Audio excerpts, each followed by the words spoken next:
சங்கைக்குரியவர்களே, இன்ஷா அல்லாஹ் இப்பொழுது ஹதரத் அவர்கள் பேச ஆரம்பிக்கிறார்கள்.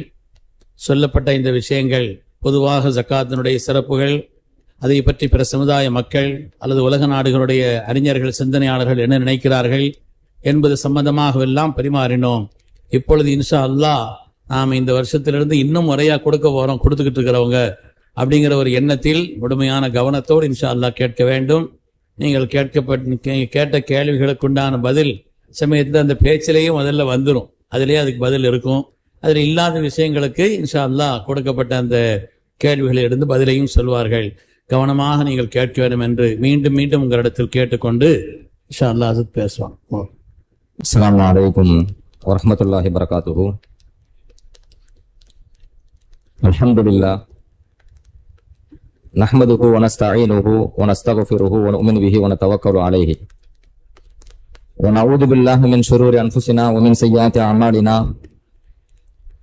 மன் யஹ்திஹில்லாஹு ஃபலா முதில்ல லஹு வ மன் யுضلل ஃபலா ஹாதிய லஹு வ அஷ்ஹது அன் லா இலாஹா இல்லல்லாஹு வஹ்தஹு லா ஷரீக லஹு வ அஷ்ஹது அன்ன சய்யிதனா மௌலானா முஹம்மதன் அப்துஹு வ ரசூலுஹு அம்மா பஅத் ஃபகத் கால அல்லாஹு தஆலா ஃபில் குர்ஆனில் அலீம் وفي القرآن المجيد بعد أعوذ بالله من الشيطان الرجيم بفضل بسم الله الرحمن الرحيم بفضل بسم الله الرحمن الرحيم وأقيموا الصلاة وآتوا الزكاة صدق الله العلي العظيم. எல்லாம் உள்ள அல்லாஹ்வின் ரஹ்மத்தும் மக்ஃபிரத்தும் நம் அனைவரும் மீது வந்து சேரட்டுமாக.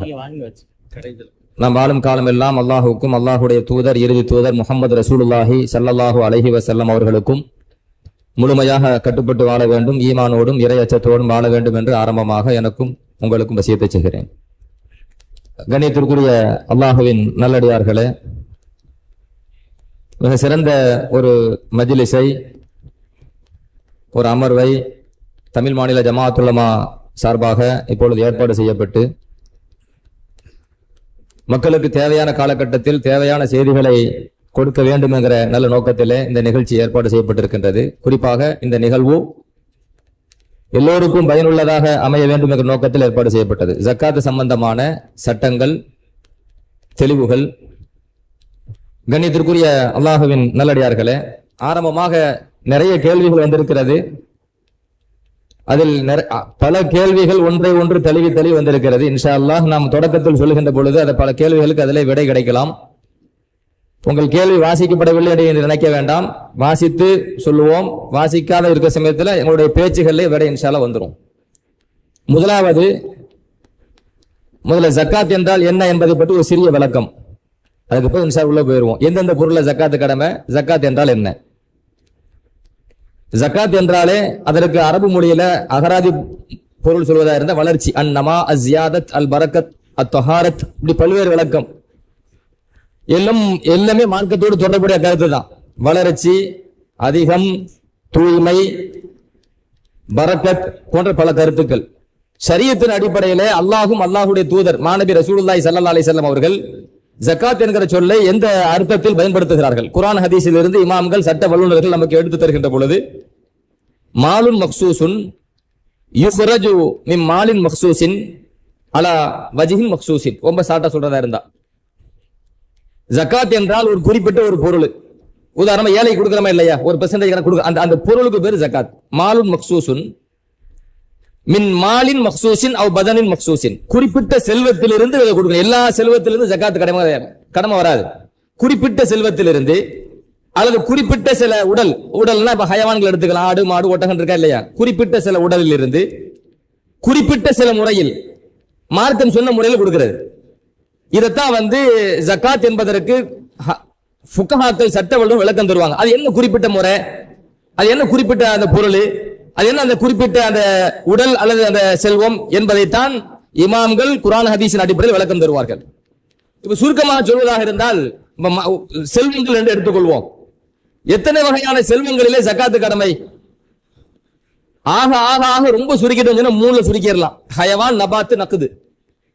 ஹயவான் கால்நடைகள் சொல்றோமா இல்லையா, ஹயவான். இரண்டாவது நக்குது, தங்கம் எழுந்து சொல்றோமா இல்லையா. மூணாவது நபாத்து, விளைச்சல்கள். ஆக சுருக்கிட்டு அந்த 3 சுருக்கிடலாம். இந்த 3ஐயும் விரித்து சொல்றதா 8 ஆக்கிடலாம். 8 பொருள்களிலே 8 வகையான பொருள்களிலே ஜக்காத்து கடமை. உதாரணத்துக்கு ஹயவானை எடுத்துக்கொள்வோம், கால்நடைகளை எடுத்துக்கொள்வோம். எல்லா வகையான உயிரினங்களுக்கும் ஜக்காத்து கடமை கிடையாது. மார்க்கம் எந்தெந்த உயிரினங்களை சொல்கிறது? ஒட்டகம், மாடு, ஆடு, இந்த 3 தான். அப்ப ஹயவான் என்றால் அதுல மொத்தம் 3 உயிரினங்கள் வருகிறது. அடுத்து நபாத் என்று எடுத்துக்கொண்டால் ஹப்பு, இனபு, நஹ்லு, அதாவது உயிர் வாழ்வது உணவாக உட்கொள்வதற்கு தகுதியான தானியங்கள், உலர் திராட்சை, காய்ந்த பேரித்தம்பழங்கள். இந்த 3 விளைச்சல்கள் சொல்றேன். இந்த 3லே ஜக்காத்து கடமை. இது மார்க்கம் நியமித்தது, பெருமான ஸல்லல்லாஹு அலைஹி வஸல்லம் அவர்கள் ஏற்பாடு செய்தது. எனவே நபாத் விளைச்சல் என்றால் அதுல 3 வந்துருச்சு. ஹயவான் என்றால் 3 வந்துருச்சு. 3 3 6. அடுத்ததாக நாம் சொல்லுவோமேயானால் நக்குது என்று சொன்னால் தங்கம், வெள்ளி. அப்ப நக்குதுல 2 வந்துருச்சு. அப்ப 3 3 2 மொத்தம் 8. 8 வகையான பொருட்களிலே ஜக்காத்து கடமையாகின்றது. இதைத்தான் சட்ட வல்லுநர்கள் சொல்லுவாங்க, இந்த 3 8 பிரிச்சிருக்காங்களா இல்லையா? இது சரியான ஒரு பிரித்தல் தான். காரணம் என்ன கேட்டா 8 வகையினர்களுக்கு ஜக்காத்து கொடுக்கணும் குர்ஆன் சொல்லுது.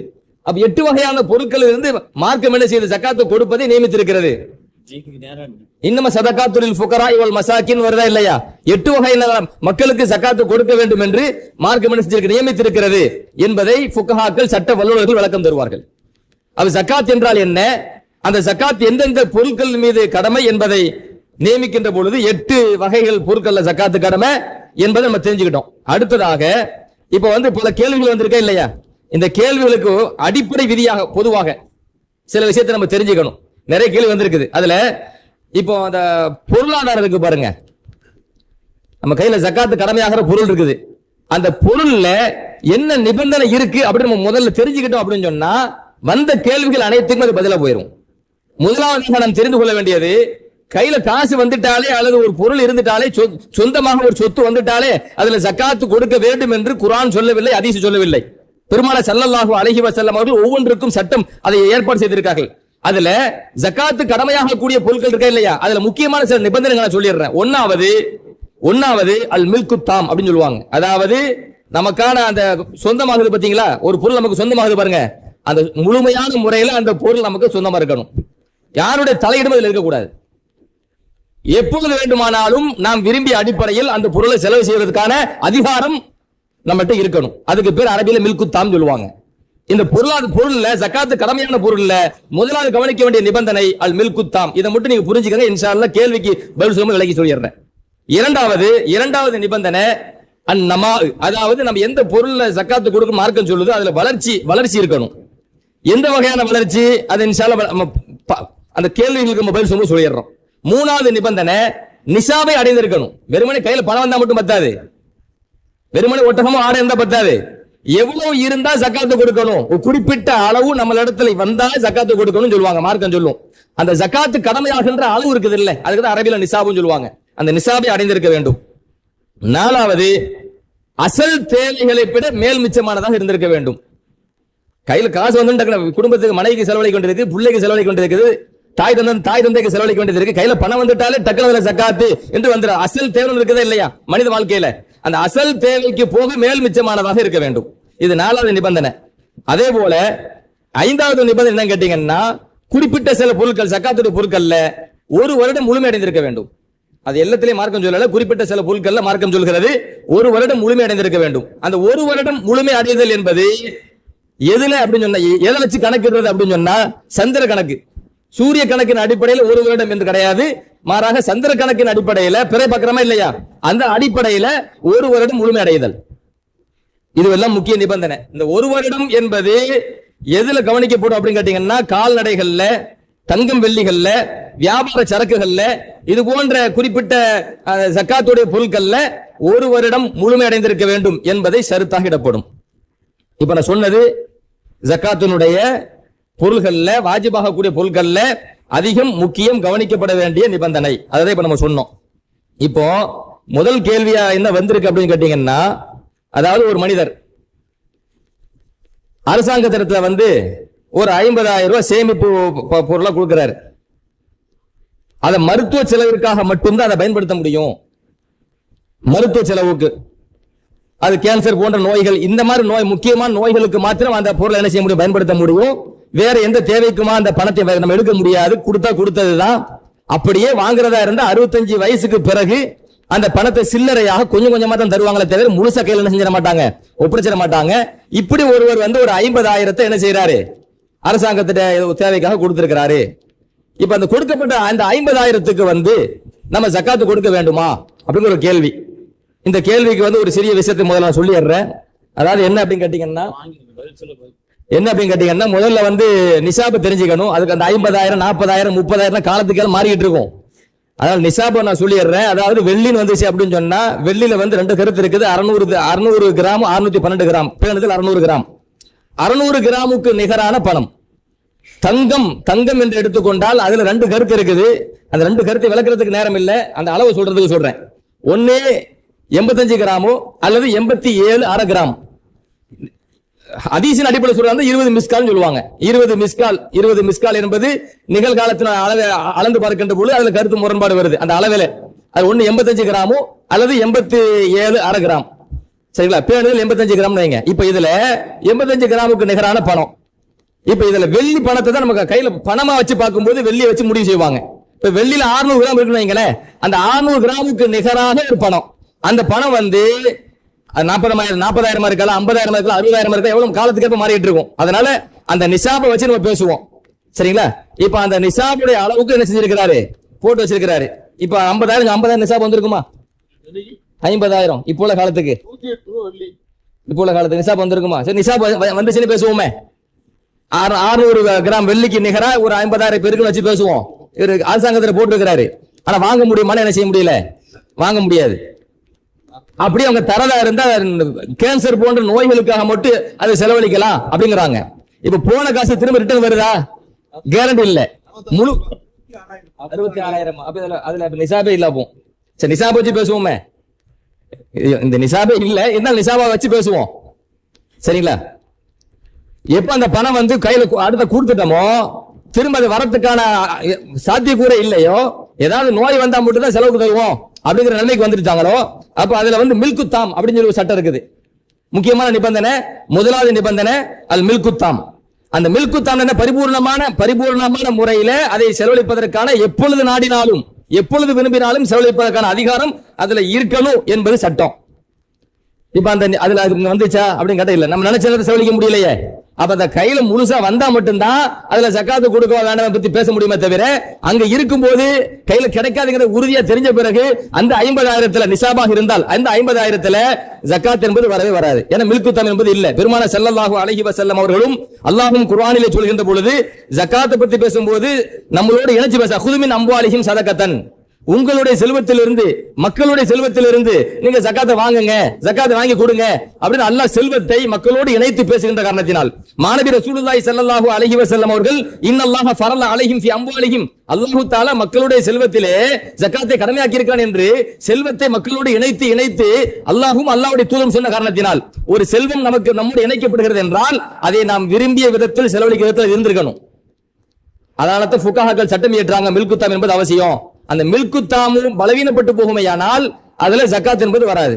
அதே பணம் நம்ம இடத்துல முழுமையாக வந்துச்சு அப்படின்னு சொன்னா அப்ப அதுல நம்ம என்ன செய்யலாம், ஜக்காத்தை பத்தி பேசலாமே தவிர கையை விட்டு போய் மில்க் முழுமையா இல்லாத சமயத்தில் ஜக்காத் என்பது வராது. இது முதலாவது கேள்வி. இது என்னது?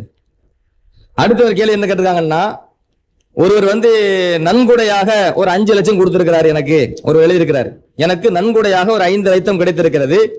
அதை பத்திரமாக என்னுடைய வங்கியில் நான் சேமித்து வைத்துள்ளேன். அதிலிருந்து எந்த தொழிலும் நான் செய்யவில்லை. சென்ற வருடம் 1 வருடம் பூர்த்தியாகி அதற்கான ஜக்காத்தை நான் கொடுத்து விட்டேன். தற்போது 2ஆம் வருடத்திற்கான ஜக்காத்தை நான் கொடுக்க வேண்டுமா, தயவு செய்து விளக்கம் தாருங்கள் அப்படின்னு கேட்கிறாங்க. 5 லட்சம் நன்கொடையா வந்திருக்கு. இவர் நன்கொடையாக வந்தாலும் சரி அல்லது இவர் சம்பாதிச்சு வந்த மில்க் சொந்தமாகி போச்சு. சரியத்து சட்டப்பிரகாரம் ஒரு ஆள் நமக்கு அன்பளிப்பா தரந்தாங்களே, அன்பளிப்பா தந்து நமக்கு சொந்தமாகுது. எப்ப நமக்கு சொந்தமாக ஆயிருச்சோ, சம்பாதிச்சு வந்த மாதிரி தான். எப்படி நமக்கு சொந்தமாயிருச்சோ, சொந்தமானதுல இருந்து அவர் சேமிப்பா வச்சிருக்கிறாரு. சேமிப்பா வச்சு 1 வருஷத்துக்கு ஜக்காத்து கொடுத்துட்டேங்கிறாரு. இந்த வருஷம் நான் ஜகாத்து கொடுக்கணுமா, அடுத்த வருஷம் நான் ஜகாத்து கொடுக்கணுமா, திரும்ப திரும்ப கொடுக்கப்பட்ட பொருளுக்கு புரியமா சொல்றதா இருந்தால் ஏற்கனவே ஜகாத்து கொடுக்கப்பட்ட பொருளுக்கு மீண்டும் மீண்டும் ஜகாத்து கொடுக்க வேண்டுமா, வருடம் ஜகாத்து கொடுக்க வேண்டாமா என்கிற ஒரு அடிப்படையிலே இந்த கேள்வி எழுப்பப்பட்டிருக்கின்றது. கண்ணியத்திற்குரிய அல்லாஹ் நல்லடியார்களே, கொடுக்கப்பட்ட பொருளாக இருந்தாலும் சரி, நம்ம கொடுக்காம வச்சிருந்தாலும் சரி, ஜகாத்து கடமை ஆயிருச்சு அப்படின்னு சொன்னா ஜகாத்து கடமையான பொருளுக்கு வருடம் ஜகாத்து கொடுத்து ஆகணும். நீங்க கொடுக்காம வச்சிருந்தா கணக்கு பண்ணி கொடுத்துடணும். கொடுக்காம இருந்தா கூட அதை கணக்கு பண்ணி ஜகாத்து கொடுத்துடணும். வருடம் ஜகாத்து கொடுக்க வேண்டும் என்பதை பெருமானார் ரசூலுல்லாஹி ஸல்லல்லாஹு அலைஹி வஸல்லம் அவர்கள் சட்டமாக இயற்றியிருக்கிறார்கள். ஸலாத்துன் மன் ஃபஅலஹுன்ன கத தைம தஅமல் ஈமான். யார் 3 விஷயங்கள் அதை கரெக்டாக செய்வாரோ அவர் ஈமானுடைய ருசியை அவர் அனுபவித்து விடுவார் என்று பெருமானார் ஸல்லல்லாஹு அலைஹி வஸல்லம் சொல்லிவிட்டு அதுல ஒரு கருத்து சொல்லுவாங்க, வ ஆத்தா ஜகாத்த மாலிஹி தய்யிபத்தன் பிஹா நஃப்ஸுஹு ராஃபிதத்தன் அலைஹி குல்ல ஆமின். ரசூலுல்லாஹி ஸல்லல்லாஹு அலைஹி வஸல்லம் சொல்லுவாங்க, அதாவது ஒரு மனிதர் தன்னுடைய பொருளாதாரத்திற்கு ஜக்காத்தை வழங்குகிறார், மனப்பூர்வமாக வழங்குகிறார், ஒவ்வொரு வருடமும் வழங்குகிறார். இப்படி ஒவ்வொரு வருடமும் அவர் கரெக்டா ஜக்காத்தை வழங்குகிறார் என்று சொன்னால் அவர் ஈமானுடைய டேஸ்டை ருசியை அவர் கண்டிப்பாக உணர்வார், அவர் அனுபவித்து விடுவார் என்று மாணவி ஸல்லல்லாஹு சொன்ன செய்தி அபூதாவுதுல பதிவு செய்யப்பட்டிருக்கிறது. ஆதாரப்பூர்வமான ஹதீஸ். ஒரு பொருளின் மீது ஒரு வருடம் முழுமையாக ஆகுமையானால் அதில் ஜக்காத்து கடமை என்று பெருமானார் ஸல்லல்லாஹு அலைஹி வஸல்லம் சொல்றாங்க. இப்ப நான் என்கிட்ட ஒரு பொருள் இருக்குது, ஜக்காத்து கொடுத்துட்டேன், அடுத்த வருஷம் அதே பொருள் என்கிட்ட இருக்குது, ஒரு வருடம் முழுமையதா இல்லையா, ஜக்காத்து கொடுக்கிறேன், அதுக்கு அடுத்த வருஷம் அதே பொருள் என்கிட்ட இருக்குது, ஒரு வருடம் முழுமையதா இல்லையா, ஒரு வருடம் முழுமை அடைந்தால் அதில் ஜக்காத்து கொடுக்க வேண்டும் என்று பெருமானார் ஸல்லல்லாஹு அலைஹி வஸல்லம் சொல்லியிருக்காங்க அடிப்படையிலையும், வருடம் ஜக்காத்து கொடுக்க வேண்டும் என்று மாநபி ரசூலுல்லாஹி ஸல்லல்லாஹு அலைஹி வஸல்லம் சொன்னாங்க அடிப்படையிலையும். இன்னொரு ஹதீஸ் ஆதாரப்பூர்வ ஹதீஸ் சொல்றேன். ஸல்லல்லாஹு அலைஹி வஸல்லம் சொல்லுவாங்க, யத்தீம்களுடைய பொருளை நம்ம கையில வச்சிருப்போம் வைங்களேன், யத்தீம்களை பராமரிக்கிறோம், அவங்க செல்வத்தை நம்ம கையில வச்சிருக்கிறோம் பராமரிக்கும் போது, இப்ப அந்த யத்தீமனுடைய பொருள் நீங்க சும்மா வைக்காதீங்க, அதை ஏதாச்சும் வியாபாரத்தில் போட்டு லாபத்தை ஈட்டுங்க. மாநபி ஸல்லல்லாஹு அலைஹி வஸல்லம் சொல்றாங்க, ஏதாவது ஒரு வியாபாரத்தில் போட்டு லாபத்தை ஈட்டுங்க. காரணம் என்ன அப்படின்னு சொன்னா, நீங்க வியாபாரத்தில் போடாம லாபத்தை ஈட்டம் அப்படி வச்சுட்டா ஜகாத் அந்த யத்தீமுடைய பொருளை அழித்து விடும். ஜகாத்து யத்தீமுடைய பொருளை அழித்து விடும். அப்படி அழித்து விட கூடாது என்பதற்காக நீங்க யத்தீமுடைய பொருள் உங்க கையில இருந்துச்சு அப்படின்னு சொன்னா அதுல நீங்க என்ன செய்யுங்க, வியாபாரத்தில் போட்டு அதை லாபத்தை ஈட்டுங்க. அப்ப யத்தீமுடைய அந்த செல்வம் மூல பொருள் என்ன செய்யாது, அழியாது அப்படிங்கிறாங்க. இந்த ஹதீஸ் பல்வேறு கிதாப்ல வருது, சொல்ல டைம் இல்ல, ஆதாரப்பூர்வமான ஹதீஸ். இங்க நான் சொல்ல வேண்டியது என்ன கேட்டீங்கன்னா, யத்தீமுடைய பொருள் என்கிட்ட இருக்குது, யத்தீமுடைய பொருள் என்கிட்ட இருக்குது, கொடுத்த பொருளுக்கு ஒரு தடவை தான் ஜக்காத்து கொடுக்கணும், வருடம் கொடுக்க தேவைன்னு வைங்களேன், நான் யத்தீமுடைய பொருளுக்கு ஜக்காத்து கொடுத்துட்டேன், சரிங்களா, அடுத்த வருஷம் அது அழியுமா, அப்படித்தானே இருக்கும். அப்போ யத்தீமுடைய பொருளை நான் வந்து அடுத்த வருடம் கொடுக்கிறேன், அந்த அசல் பணம் குறையும், அதுக்கு அடுத்த வருஷம் ஜக்காத்து கொடுக்கிறேன், கொடுத்த பொருளுக்கு தான் பணம் குறையும். இப்படி பணம் குறைஞ்சிட்டே வருமா, கடைசியில் நிசாபுட்டு கீழே போயிடும். நிசாபுடும் கீழே போயிருமா இல்லையா, நிசாபுல கீழே போனா ஏழைன்னு அர்த்தம், அவர் கையில் நம்ம பணக்காரன் வந்திருக்கிறாரு. நீங்க வருஷம் அதே பொருளுக்கு கொடுக்கப்பட்ட பொருளுக்கு திரும்ப திரும்ப கொடுத்து அது குறையுது பாருங்க, அந்த மாதிரி குறையிற நிலைமை நீங்க ஆக்கிறாதீங்க. அவருடைய பொருளை வியாபாரத்தில் போட்டு என்ன செய்யுங்க, பெருக்குங்க என்று மாநபி ரசூலுல்லாஹி ஸல்லல்லாஹு அலைஹி வஸல்லம் அவர்கள் சொன்ன காரணத்தினால் இங்க இந்த இடத்துல ஜகாத் என்பது ஏற்கனவே கொடுத்திருந்தாலும் திரும்ப திரும்ப வருடம் ஜகாத் கொடுப்பது கட்டாய கடமை என்பதை மார்க்கத்தின் அடிப்படையில் ஹதீஸின் அடிப்படையில் ஃபுகாஹ்கள் ஏற்படுத்தினது. அடுத்த கேள்வி என்னன்னா, இது இதே கேள்வி திரும்ப திரும்ப தள்ளி வருது, நிறைய வருது சுத்தி சுத்தி. என்ன கேள்வினா, ஒரு குடும்ப தலைவர் மற்றும் மனைவி, குடும்ப தலைவர் ஓய்வு பெற்று அதிகாரி, அவருக்கு மாதம் பென்ஷன் வருகிறது. அந்த பென்ஷன் அவருடைய அன்றாட வாழ்க்கையை நடத்துவதற்கு மட்டுமே போதுமானதாக இருக்கிறது. மனைவியிடம் 15 பவுன் நகை இருக்கிறது. இவளுக்கு உண்டான ஜகாத்து கடமைகள் என்ன? இவருக்கு பென்ஷன் தான் வருது, அதை வச்சுதான் வாழ்க்கை ஓடுது, என்கிட்ட பணம் கிடையாது, நான் செல்வந்தன் இல்லை, ஆனா மனைவிட்ட ஏறத்தாழ 15 பவுன் நகை இருக்குது. இப்ப மனைவி வந்து அந்த 15 பவுன் நகைக்கு ஜகாத்து கொடுக்கணுமா, நாங்களே கஷ்டப்பட்டு இருக்கிறோம், நகைக்கு ஜகாத்து கொடுக்கணுமான்னு கேள்வி. நான் ஆரம்பத்தில் சொன்ன மாதிரி தங்கத்தினுடைய நிசாப் என்பது 85 கிராம், அதை பவுனானிக்கு அப்படின்னு போட்டுக்கங்க, 85 87 ரெண்டுல ஒன்று பேணுதல் 85 கிராம். இப்போ ஜகாத்து கடமையாகிற அளவுக்கே பெண்ணிடத்துல நகை இருக்குது. குடும்பத்துல ஆண் வந்து பணக்காரரா இருக்கட்டும், பணக்காரர் இல்லாம போட்டும், அவர் பென்ஷன் வச்சு வாழ்க்கை கழிவுன்னு சொல்றாரா இல்லையா, அவர் செல்வந்தரா இருக்கட்டும், செல்வந்தர் இல்லாம போகட்டும், பெண்ணுக்கு தனி சட்டம், ஆணுக்கு தனி சட்டம். ஒரு பொருளை ஆணுக்கு சொந்தமாகிற மாதிரி பெண்ணுக்கும் ஒரு பொருள் சொந்தமாகாம இல்லையா, மார்க்கத்து ரெண்டுக்கு தனித்தனி சட்டம் தான். அதனால இப்ப பெண் அணிகிற நகைக்கு ஜகாத்து உண்டா இல்லையா என்கிற அடிப்படையில இந்த ஒரு கேள்விக்கு நான் பதில் சொல்லிட்டேன்னு சொன்னா பல பேப்பர் போயிரும். அவ்வளவு கேள்வி அதுதான். சரிங்களா? சரி, இங்க ஷாஃபி மதுஹபின் அடிப்படையில மதுஹப்னு சொல்றதுனால சில தப்பா விளங்கிட கூடாது. ஏன்னா மதுஹப் என்பது குர்ஆன் ஹதீஸின் அடிப்படையில் ஆய்வு செய்து சொல்லப்படுற சட்டம் தான். சரிங்களா? ஏன்னா சில பேர் சில கேள்வி வருது, மதுஹபை கூற வேண்டாம் அப்படின்னு தான் வருது. மதுஹபை கூறித்தானே பேச முடியும். இமாம் ஷாஃபி ரஹ்மத்துல்லாஹி அலைஹி அவர்கள் மதுஹப்னு என்ன சொல்லிடுறேன், இமாம் அபூ ஹனீஃபா ரஹ்மத்துல்லாஹ் குர்ஆன் ஹதீஸை ஆராய்ந்து ஒரு சட்டம் சொல்றாரு. அந்த சட்டத்தை ஏத்துக்கிட்டா நான் ஹனஃபி, அதாவது ஹனஃபி இமாம் ஆராய்ந்து சொன்ன சட்டத்தை ஏத்துக்கிட்டேன். ஷாஃபி இமாம் ஒரு சட்ட குர்ஆன் ஹதீஸை ஆராய்ந்து அவர் சொந்த கருத்தை சொல்லல, குர்ஆனையும் ஹதீஸையும் ஆராய்றாரு. ஆராய்ந்து ஒரு சட்டம் சொல்றாரு, அந்த சட்டத்தை இப்ப நான் ஏத்துக்கிட்டேன் அப்படின்னு சொன்னா நான் ஷாஃபி. ஷாஃபினா என்ன, ஷாஃபி இமாம் ஆராய்ந்து சொன்ன சட்டத்தை ஏத்துக்கிட்டேன்னு அர்த்தம்.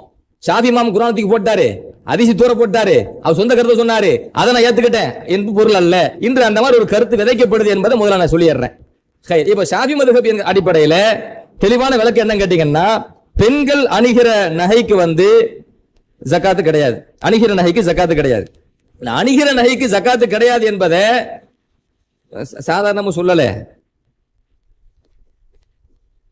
தெளிவாக இமாம்கள் சட்டம் வந்திருக்காங்க. உதாரணமா மாநபி ரசூலுல்லாஹி ஸல்லல்லாஹு அலைஹி வஸல்லம் அவங்களுடைய மனைவி ஆயிஷா ரலியல்லாஹு அன்ஹா, அதுக்கு முன்னாடி ஒன்று சொல்லிடுறேன், சொந்தம் பயன்பாட்டிற்காக உள்ள பொருளுக்கு ஜகாத்து கிடையாதுங்க. சொந்தமா வீடு வச்சிருக்கிறோம், அது 10 லட்சம் கிட்ட 1 கோடியும் போட்டும், ஜகாத் உண்டா? அதுக்கு கிடையாது. ட்ரெஸ் போடுறோமா இல்லையா? 5 5000க்கு 10,000க்கு 20,000க்கு ட்ரெஸ் இருக்குது. சரிங்களா? ஒரு சேலை 10,000 ரூபாய்க்கு வாங்கி வச்சு ஒரு 6 சேலை வாங்கி வச்சுட்டு அது நிசாபுடைய அளவு போச்சு, அதை தாண்டி பீரோல் ஃபுல்லா சேலையா இருக்குது. ஆமா, இப்ப அது ட்ரெஸ் தானே, அந்த ட்ரெஸ்ஸுக்கு ஜகாத் உண்டா? அணிகிற ஆடைக்கு ஜகாத் உண்டா? அணிகிற ஆடைக்கு ஜகாத்து கிடையாதுங்க. நம்ம சொந்த வீட்டுக்கு ஜகாத்து கிடையாதுங்க. சில பேர் தப்பான விளக்கம் தராங்க, அதனால தெளிவான முறையில் குர்ஆன் ஹதீஸ் படி நிரூபிச்சிட முடியும். சொந்த வீட்டுக்கு ஜகாத்து கிடையாது, அணிகிற ஆடைக்கு ஜகாத்து கிடையாது, நாம் வைத்திருக்கக்கூடிய வாகனங்களுக்கு அதனால சொந்த பயன்பாடு ஜகாத்து கிடையாது. மாநபி ரசூலுல்லாஹி ஸல்லல்லாஹு அலைஹி வஸல்லம் சொல்றாங்க, ஒரு மனிதன் தன்னுடைய அடிமைக்கு ஜகாத்து கொடுக்க தேவையில்லை. அன்றைய காலகட்டத்தில் அடிமை சொத்து, தான் சொந்தமா வச்சிருக்கிற அடிமைக்கு ஜகாத் இல்ல. மாநபி ஸல்லல்லாஹு அலைஹி வஸல்லம் சொல்றாங்க. அதே போல ஒருவர் தன்னுடைய வாகனம் குதிரைக்கு ஜகாத் கொடுக்க தேவையில்லை அப்படிங்கிறாங்க. வாகனமா வச்சிருக்கிற குதிரை, அந்த குதிரைக்கு ஜகாத் இல்ல. குதிரை ரேட் எவ்வளவு ரேட் வரும்? அப்ப விலை மதிப்புள்ள ஒன்றுதான், விலை மதிப்புள்ள ஒன்றாக இருந்தாலும் கூட சொந்த பயன்பாட்டிற்காக வைத்திருக்கக்கூடிய பொருள்களுக்கு ஜகாத் இல்லை. அது எவ்வளவு கூட இருந்தாலும் பிரச்சனை இல்லை. இப்போ ஆண்களுக்கும் பெண்களுக்கும் மார்க்க சட்டத்தை பிரிக்குது, ஆண்களுக்கும் பெண்களுக்கும் மார்க்க சட்டத்தை பிரிக்குது. அதுல ஒண்ணு என்ன கேட்டா, ஆண்கள் தங்கம் அணியக்கூடாது, ஹராமோ. பெண்கள் தங்கம் அணிவது ஹலால். அப்ப பெண்களுக்கு நகை எப்படி எந்த ரேஞ்சில் போகுது, எந்த மனுஷலத்துல போகுதுன்னு கேட்டா ஆடை மனுஷலத்துல போகுது. எப்படி அவங்க ஆடை அணிகிறாங்களோ அதே மாதிரி தங்கம் அணிதல். அப்ப அணிகிற நகைகளுக்கு ஜகாத்து வருமா வராதா அப்படின்னா 2 சட்டம் தாங்க, தெளிவா விளங்கிக்கங்க. அதாவது மார்க்கத்துல ஒரு நகையை தங்கத்தை பயன்படுத்துவதற்கு அனுமதிக்கப்பட்டவர்கள் அந்த நகைக்கு ஜகாத்து கிடையாது. ஹராமான பயன்பாட்டுக்குன்னு ஒரு நகை தங்கம் அதுக்கு அதுல ஜகாத்து உண்டு. உதாரணத்துக்கு விளக்கிறேன் பாருங்க. உதாரணத்துக்கு சொல்றதா இருந்தா, ஒரு ஆம்பளை அவர் என்ன பண்றாரு, தங்க மோதிரம் போடுறாரு, தங்க வளையல் போடுறாரு, தங்க செயின் போடுறாரு, விளங்குங்களா? இப்ப இந்த மாதிரி ஒரு ஆண் தான் அணிவதற்காக, அதாவது ஆண் அணிவது ஹராம் தானே, அப்ப இது ஹராமான பயன்பாட மாறி போச்சு. அப்ப ஹராமான நகைன்னு வரும்போது அதுல ஜக்காத்து உண்டு. ஏன் மார்க்க அணியக்கூடாதுன்னு சொல்லுது. அப்ப ஆண்கள் அதை வைத்திருந்தால் ஆண்கள் அவருக்கு ஜக்காத்து கடமை. சரி, பெண்கள் அணிவது ஹராமா? பெண்கள் அணிவது ஹராம் கிடையாது, பெண்களுக்கு முபாஹ். அதாவது சட்டம் பிரிக்கிறாங்க, முபாகான நகைகளுக்கு ஜக்காத்து கிடையாது. ஏன்னா மார்க்கம் அவர்களுக்கு அணிவதற்கு அனுமதித்து விட்டது, எனவே அதுல ஜக்காத் இல்லை, பிரிக்கிறாங்க. ஆண் பெண் இருவருக்கும் கூட சில சமயம் தங்கத்தை பயன்படுத்துறது ஹராம்னு வரும். எப்ப அப்படின்னு கேட்டீங்கன்னா, தங்க பாத்திரம், வெள்ளி பாத்திரம், பாத்திரங்களை பயன்படுத்த முடியாது. தங்க பாத்திரங்களாக, வெள்ளி பாத்திரங்களாக ஆணும் பெண்ணை பயன்படுத்த முடியாது. அப்ப அப்படி யாராச்சும் வாங்கி வச்சிருக்காங்க, தங்க தட்டு வச்சிருக்காங்க, தங்க டம்ளர் வச்சிருக்காங்க, வெள்ளி தட்டு வச்சிருக்காங்க, வெள்ளி டம்ளர் வச்சிருக்காங்க அப்படின்னு சொன்னா இது ஆணுக்கும் ஹராம் தான், பெண்ணுக்கும் ஹராம் தான். இப்ப இதுல ஜக்காத்து வருமா அப்படின்னு கேட்டா ஜக்காத்து வந்துரும். அப்ப ஹராமான தங்கம், ஹராமான நகை, அதாவது பயன்படு ஹராம்னா அந்த தங்க ஹராமாக வாங்குறது சொல்லல, ஹலால வாங்கி வச்சிருப்பாரு, பயன்படுத்துறது ஹராம். அப்படி விளங்கிக்கங்க, தப்பா விளங்கிட கூடாது. பயன்படுத்துறது ஹராம். அப்படி ஹராமான நகையா இருக்குமையானால், தங்கமாக இருக்குமையானால் அதிலே ஜக்காத்து கடமை. பயன்படுத்துவது முபாகாக அனுமதிக்கப்பட்டதாக இருக்குமையானால் அதுல ஜக்காத் என்ன கிடையாது, கடமை கிடையாது. எனவே பெண்கள் அணிகிற நகைக்கு ஜக்காத்து கடமை இல்ல. இப்படி சொன்னது யாரும் கேட்டீங்கன்னா சாதாரண ஆட்கள் சொன்னது கிடையாது. மாநபி ரசூலுல்லாஹி ஸல்லல்லாஹு அலைஹி வஸல்லம் அவருடைய அன்பு மனைவி ஆயிஷா ரலியல்லாஹு அன்ஹா, மார்க்கத்துக்கு அதிகமான தீர்ப்பு வழங்கினவங்க அவங்க தான். ஆயிஷா ரலியல்லாஹு அன்ஹா அவங்களை பத்தி வருது, கான தலி பனாத்தி அஹீஹா யதாமா ஃபி ஹிஜ்ரிஹா லஹுன்ன அல் ஹுலியு ஃபலா துக்ருஜு மின்ஹு அஸ்ஸகா. ஆயிஷா ரலியல்லாஹு அன்ஹா அவர்கள் தங்களுடைய சகோதரனுடைய பெண் பிள்ளைகளை அவங்க வந்து பராமரித்து வளர்த்தார்கள். அந்த பிள்ளைக்கு என்று அந்த அநாத பிள்ளைகளுக்கு என்று சொந்தமா நகைகள் இருந்தன. ஃபலா துக்ரிஜு மின்ஹு அஸ்ஸகாத். ஆனால் ஆயிஷா ரலியல்லாஹு அன்ஹா என்ன செய்யல, அந்த அணிந்த நகைகளுக்கு ஜகாத் கொடுக்கவில்லை. ஆயிஷா ரலியல்லாஹு அன்ஹா பைஹக்கில வருகிறது. இமாம் மாலிக் ரஹ்மத்துல்லாஹ் முவத்தாங்கிற நூல்ல பதிவு செய்றாங்க, அணிகிற நகைக்கு ஜகாத் உண்டாங்கிற பாடத்திலே என்ன செய்றாங்க, இந்த தலைப்பு பதிவு செய்றாங்க. ஜாபிர் இப்னு உமர் ரலியல்லாஹு அன்ஹுமா அவங்க என்ன பண்ணுவாங்க, கான இப்னு உமர் யுஹல்லி பனாத்திஹி பி 400 தீனார். இப்னு உமர் ரலியல்லாஹு அன்ஹுமா அவர்கள் தங்களுடைய பெண் பிள்ளைகளுக்கு ஏறத்தாழ 400 தீனார், நல்ல கவனி, 400 தீனாருங்க, 400 தீனாரு அவங்க அணிகிற நகைகள் போட்டிருந்தாங்க, அணிய கொடுத்திருந்தாங்க. ஃபலா யுக்ரிஜு ஜகாத்தஹு. இப்னு உமர் ரலியல்லாஹு அன்ஹுமா அவர்கள் அந்த மகளுடைய அந்த இதுல இருந்து ஜகாத் என்ன செய்யல, கொடுக்க சொல்லல. இமாம் பைஹக்கி ரஹ்மத்துல்லாஹி பதிவு செய்றாங்க. அபூபக்கர் சித்திக் ரலியல்லாஹு அன்ஹுடைய மகளார் அஸ்மா பின்த் அபீ பக்கர் சித்திக் ரலியல்லாஹு அன்ஹா அவர்கள் தங்களுடைய பிள்ளைகளுக்கு தங்க நகைகள் அணிஞ்சிருந்தாங்க. உலா துஸக்கி, அதுக்கு அவங்க ஜகாத் கொடுக்கல. எந்த அளவுக்கு சொன்னா நஹவம் மின் 50 அல்ஃபன், ஏறத்தாழ 50,000 தீனார் அளவுக்கு நிகரான ஒரு அளவு. இதையெல்லாம் இமாம் பைஹக்கி ரஹ்மத்துல்லாஹ், இமாம் மாலிக் ரஹ்மத்துல்லாஹி அலைஹி போன்ற பெரும் மேதைகள் தங்களுடைய நூல்ல பதிவு செஞ்சு பாட தலைப்பு எப்படி போட்டு கொண்டு வராங்க கேட்டா, அணிகிற நகைகளுக்கு ஜகாத் என்ன கிடையாது. மீண்டும் சொல்கிறேன், அணிகிற நகை என்று சொன்னால் அணிஞ்சு வச்சிருப்பாங்க, அந்த நகை மட்டும் வணங்கிட கூடாது. அணிவதற்காக வாங்கி வச்சிருக்கிற நகை எல்லாமே வந்துடும். இப்போ நம்ம ட்ரெஸ் வாங்குறோமா இல்லையா, நம்ம பீரோல பல ட்ரெஸ் இருக்க தானே செய்யும், எல்லா ட்ரெஸ்ஸையும் உடனே அணிஞ்சிருப்போமா, கிடையாது. அப்ப வாங்கினது எதுக்கு வாங்கணும், அணிவதற்காக வாங்கி வச்சிருக்கிறோம். இதைத்தான் அரபியில வந்து அல் முஅத்துல் இஸ்திமால் சொல்லுவாங்க, பயன்பாட்டிற்காக உண்டான ஒரு பொருள், அணிவதற்காக பயன்பாட்டிற்காக உண்டான ஒரு பொருள். அது அவ்வளத்தையும் முழுசா அணிஞ்சு இருந்தா தான் அது அணிகிற நகை. அப்படி கிடையாது, அணியின் நோக்கத்தை வாங்கிட்டாலே அது அணிவதற்கான நகைதான். அதனால தான் இந்த இமாம்கள், அதாவது குறிப்பாக ஆயிஷா ரலியல்லாஹு அன்ஹா, இப்னு உமர் ரலியல்லாஹு அன்ஹுமா, அதே போல அஸ்மா பின்த் அபீ பக்கர் ரலியல்லாஹு அன்ஹுமா, இவங்க எல்லாம் தங்களுடைய பிள்ளைகளுக்கு வந்து எவ்வளவு நகை போட்டிருந்தாங்க, அந்த அளவு நீங்க பாத்தீங்கன்னா ஏறத்தாழ 400 தீனாரு. அசல்ல 20 தீனார் இருந்தா ஜகாத்து கடமை. நல்ல கவனிங்க, 20 தீனார் இருந்தா ஜகாத்து கடமை. 20 தீனார் தான் இந்த 85 கிராமுக்கு நிகரான அளவுக்கு வருது. 20 தீனார் தங்க காசை சொல்றேன், சரிங்களா? இது எவ்வளவு வருது, 400 தீனாரு. அப்ப அணிகிற நகை அப்படின்னு சொன்ன உடனே தப்ப எப்படி வணங்கிடக்கூடாதுன்னு கேட்டா, வெறுமனே கழுத்துல போட்டுருப்பாங்கல்ல, அது மட்டும்தான் அப்படி வணங்கிடக்கூடாது. வெறுமனே காதுல போட்டிருப்பாங்கல்ல, அது மட்டும்தான் வணங்கிடக்கூடாது. வெறுமனே அன்றாடம் கையில போட்டிருப்பாங்கல்ல, அது மட்டும்தான் வணங்கிடக்கூடாது. அதனால தான் அந்த அளவையும் சேர்த்து இமாம் பைஹக்கி ரஹ்மத்துல்லாஹி பதிவு செய்றாங்க. இப்னு உமர் ரலியல்லாஹு அன்ஹுமா யுஹல்லி பனாத்திஹி பி 400 தீனார், 400 தீனாருங்க. அப்ப அளவு வருதா, அணிவதற்காக வாங்கி ஒரு ஆள் 400 தீனார் கழுத்தை மாட்டி அலைய முடியுமா ஒரே நேரத்துல? அதை தாண்டி அஸ்மா பின்த் அபீ பக்கர் ரலியல்லாஹு அன்ஹுமா அவங்கள பாருங்க, ஏறத்தாழ 50,000 தீனாரா. 50,000 தீனார் பல கிலோ கணக்குல வருதுங்க. 50,000 தீனார் பல கிலோ கணக்குல வருது. அத்தனை கிலோவுக்கு ஒரே நேரத்துல போட்டு மாட்டிட்டு போவாங்க, கிடையாது.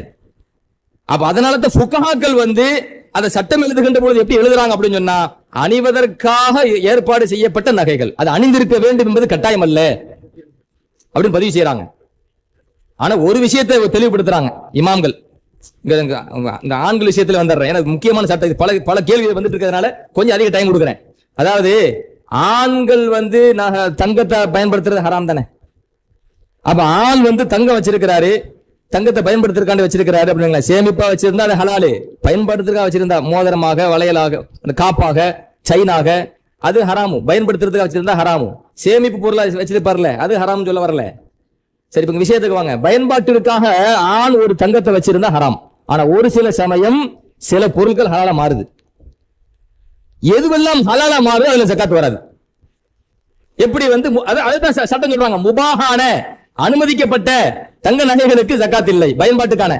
உதாரணமா ஒரு ஆணுக்கு எப்போ வந்து தங்கத்தை பயன்படுத்துறது ஹலால் ஆகுது, எப்போ ஹலால் ஆகுது அப்படின்னு சொன்னா சட்டம் வகுப்பாங்க. யஹ்ருமு அல ரஜுலி ஹுலியு ذهبி, ஒரு ஆணுக்கு தங்க நகைகள் ஹராம் தான், ஆனால் இல்லல் அன்ஃப வல் அன்மிலத வசின்ன பிரிக்கிறாங்க.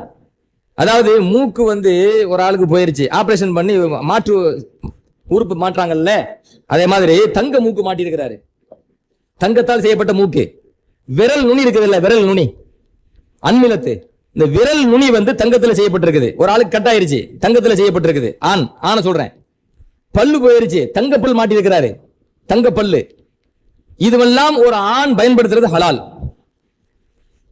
எப்போ ஒரு ஆணுக்கு அது ஹலால் ஆயிருச்சோ, இப்ப ஆண் வந்து தங்கம் வச்சிருக்கிறாரு, இப்ப அதுல அவர் ஜகாத் கொடுக்கத்தானே செய்யணும். தன்னுடைய பயன்பாட்டுக்காக சேமிப்புக்காக வச்சிருக்காரு, அதுல ஜகாத் கொடுக்கத்தானே செய்யணும். ஆனா அவர் தங்க மூக்கு மாட்டிருக்காரு, அது ஒரு கிராம் இருக்கும், குறிப்பிட்ட கிராம் இருக்கும், அதை இதுல சேர்க்க கூடாது, ஜகாத் சேர்க்க கூடாது. விரல் நுனி தங்கத்துல செய்யப்பட்டிருக்கு, ஜகாத் கணக்குல சேர்க்க கூடாது. அதே போல பல்லு தங்கத்துல மாட்டப்பட்டிருக்குது, அது ஜகாத் கணக்குல சேர்க்க கூடாது. ஏன்னா அது முபாஹ் அனுமதிக்கப்பட்டுச்சு. எப்ப மார்க்கம் அனுமதித்த பயன்பாட்டுக்கு அனுமதித்து விட்டதோ ஜகாத் வராது. இதையும் ஃபுகாஹாக்கள் சும்மா சொல்லல, ஏன்னா மதுஹப் பிரகாரம் மதுஹப்னு சொல்றாங்க, மதுஹப் ஹதீஸ் அடிப்படையில் சொல்லப்பட்டுச்சு. அதனால ஹதீஸ் சொல்ல வேண்டியது இருக்குது. இமாம்களுக்கு என்ன ஆக்குறாங்கன்னா, அர்ஃபஜா என்கிற ஒரு சஹாபிங்க ரலியல்லாஹு அன்ஹு, அவர் வந்து ஜாஹிலியா காலகட்டத்துல குலாப் அப்படின்னு ஒரு யுத்தம், அந்த யுத்தத்துல அவர் கலந்து இருந்தாரு, மூக்கு வெட்டப்பட்டுருச்சு ஒரு போர்ல. அந்த சஹாபி பேர் என்ன, அர்ஃபஜா ரலியல்லாஹு அன்ஹு. ஜாஹிலியா காலகட்டத்தில் நடைபெற்ற போர்ல மூக்கு வெட்டப்பட்டுருச்சு. அப்படி வெட்டப்பட்ட பிறகு அவர் என்ன பண்ணிட்டாரு, வெள்ளியில ஒரு மூக்கு செஞ்சு வச்சாரு. அப்போ அந்த காலத்திலேயே நபிசாச கால ஜாஹிலியா காலத்தை சொல்ற வெள்ளி மூக்கு. பின்பு அந்த வெள்ளி மூக்கு செஞ்ச உடனே அது என்ன ஆகுது, நாற்றம் துர்வாட வர ஆரம்பிச்சிச்சு. அப்ப பெருமான ஸல்லல்லாஹு அலைஹி முறையிடுறாங்க. அப்ப மாநபி ரசூலுல்லாஹி ஸல்லல்லாஹு அலைஹி வஸல்லம் அவங்க தங்கத்தினால் மூக்கு செஞ்சு மாட்டுறதுக்கு அனுமதி கொடுக்குறாங்க. அதுக்கு தங்கத்தினால் மூக்கு செஞ்சு அவர் மாட்டிக்கிட்டாரு. இந்த ஹதீஸ் அபூதாவுதுல பதிவு செய்யப்பட்டிருக்கு, நசாயில பதிவு செய்யப்பட்டிருக்கு, திருமிதில பதிவு செய்யப்பட்டிருக்கு, ஆதாரபூர்வமான ஹதீஸ். இங்க நல்லா கவனிங்க, தங்க மூக்கு மாற்றுனதுனால ஒரு மூக்குனால என்ன பயன்பாடு, தங்கத்தினால் மாற்றால் பயன் வருது, சரிங்களா? அதே மாதிரி விரல் நுனி கட்டாயிருச்சு, விரல் நுனி மாட்டிக்கிட்டோம், விரலையும் மாட்டா அது வராது, ஹராமாயிரும். ஏன்னா ஒரு விரலையும் மாட்டோம் வைங்களேன், ஏன் விரல் நுனி சொல்றாங்க, விரல் நுனியை மாட்டிட்டா அந்த விரல் நுனியை வச்சு என்ன பயன்பட முடியும், ஒரு விரலையை மாட்டிட்டா அது கட்ட மாதிரி தான் இருக்கும், அதை வச்சு ஒரு பயன்பாடும் கிடையாது. அப்போ மார்க்கம் வந்து தடை செய்த ஒன்றை எப்ப அனுமதிக்குதுன்னு கேட்டா அதன் மூலமா நிர்பந்தத்துல பயன்பாடு வந்தா மட்டும்தான். எப்போ ஒரு விரலையே தங்கமா செஞ்சு மாட்டினாரோ அப்போ அது மதக்க கூட முடியாது, அதை வச்சு ஒரு வேலை செய்ய முடியாது. ஒரு கை போயிருச்சு, கையே தங்கத்துல செஞ்சு மாட்டிக்கிட்டாரு அப்படின்னு சொன்னா அந்த கையை வச்சு ஒரு வேலை செய்ய முடியாது, சும்மா மரக்க அப்படி வெறும் மரக்கட்ட மாதிரி இருக்கும். அந்த அந்த ஒரிஜினல் கையை வச்சு என்ன வேலை செய்ய முடியாம போயிடும். அதனால தான் சட்ட வல்லுநர்கள் அதை கூட பிரிக்கிறாங்க.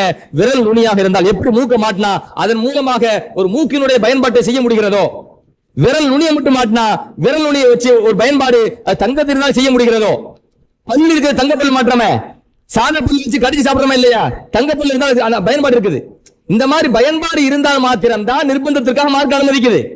அப்படி அனுமதிக்கப்பட்ட பிறகு அதுல ஜகாத் வராது. எப்போ வந்து நீங்க தங்கத்துல ஒரு கையை செஞ்சிட்டீங்களோ, தங்கத்துல ஒரு விரலையை செஞ்சு வச்சிட்டீங்களோ அதோட பயன்பாடு வராம போயிடும், அப்ப அது ஹராமும் தான் வரும், அதுல ஜகாத் கொடுத்துதான் ஆகணும் என்று சட்ட வல்லுநர்கள் அதை கூட நமக்கு தெளிவுபடுத்துறாங்க என்பதை நான் விளங்கிவிட்டு ஒரு சின்ன பெண்களுடைய நகையில் ஒரு சின்ன செய்தி மட்டும் சொல்லிடுறேன். எவ்வளவு நகை வேணா வச்சுக்கலாம், அளவு மார்க்கம் சொல்லல. எப்படி ஆடை நம்ம எவ்வளவு வேணா வச்சுக்கலாமோ, எப்படி வாகனங்கள் எவ்வளவு வச்சுக்கலாமோ அளவு கிடையாதோ பயன்பாட்டிற்காக, அதே மாதிரி நகைகளுக்கு அளவு இல்லை. ஆனா ஒரே ஒரு விஷயத்தை மட்டும் ஃபுகஹாக்கள் ஷாஃபி மதுஹப் அறிஞர்கள் ஒரு விஷயத்தை மட்டும் தெளிவுபடுத்துறாங்க. என்ன அப்படின்னு கேட்டீங்கன்னா, இப்ப எந்த நகையை வந்து அவர் அணிகிறாரோ அந்த அணிகின்ற பொழுது அதுல வந்து இஸ்ராஃப் மாதிரி தெரியக்கூடாதுங்கிறாங்க. அதுக்கு என்ன அளவு சொல்றாங்க தெரியுமா? உதாரணமா ஒரு வளையல் போடுறோம்னு வைங்களேன், அல்லது கொலுசு, அவங்க கொலுசு சொல்றாங்க, என்ன சொல்றாங்க அப்படின்னு சொன்னா, ஒரு கொலுசு போடுறாங்க, அந்த கொலுசு வந்து ஏறத்தாழ வந்து ஒரு 200 தீனார் அளவுக்கு இருக்குது.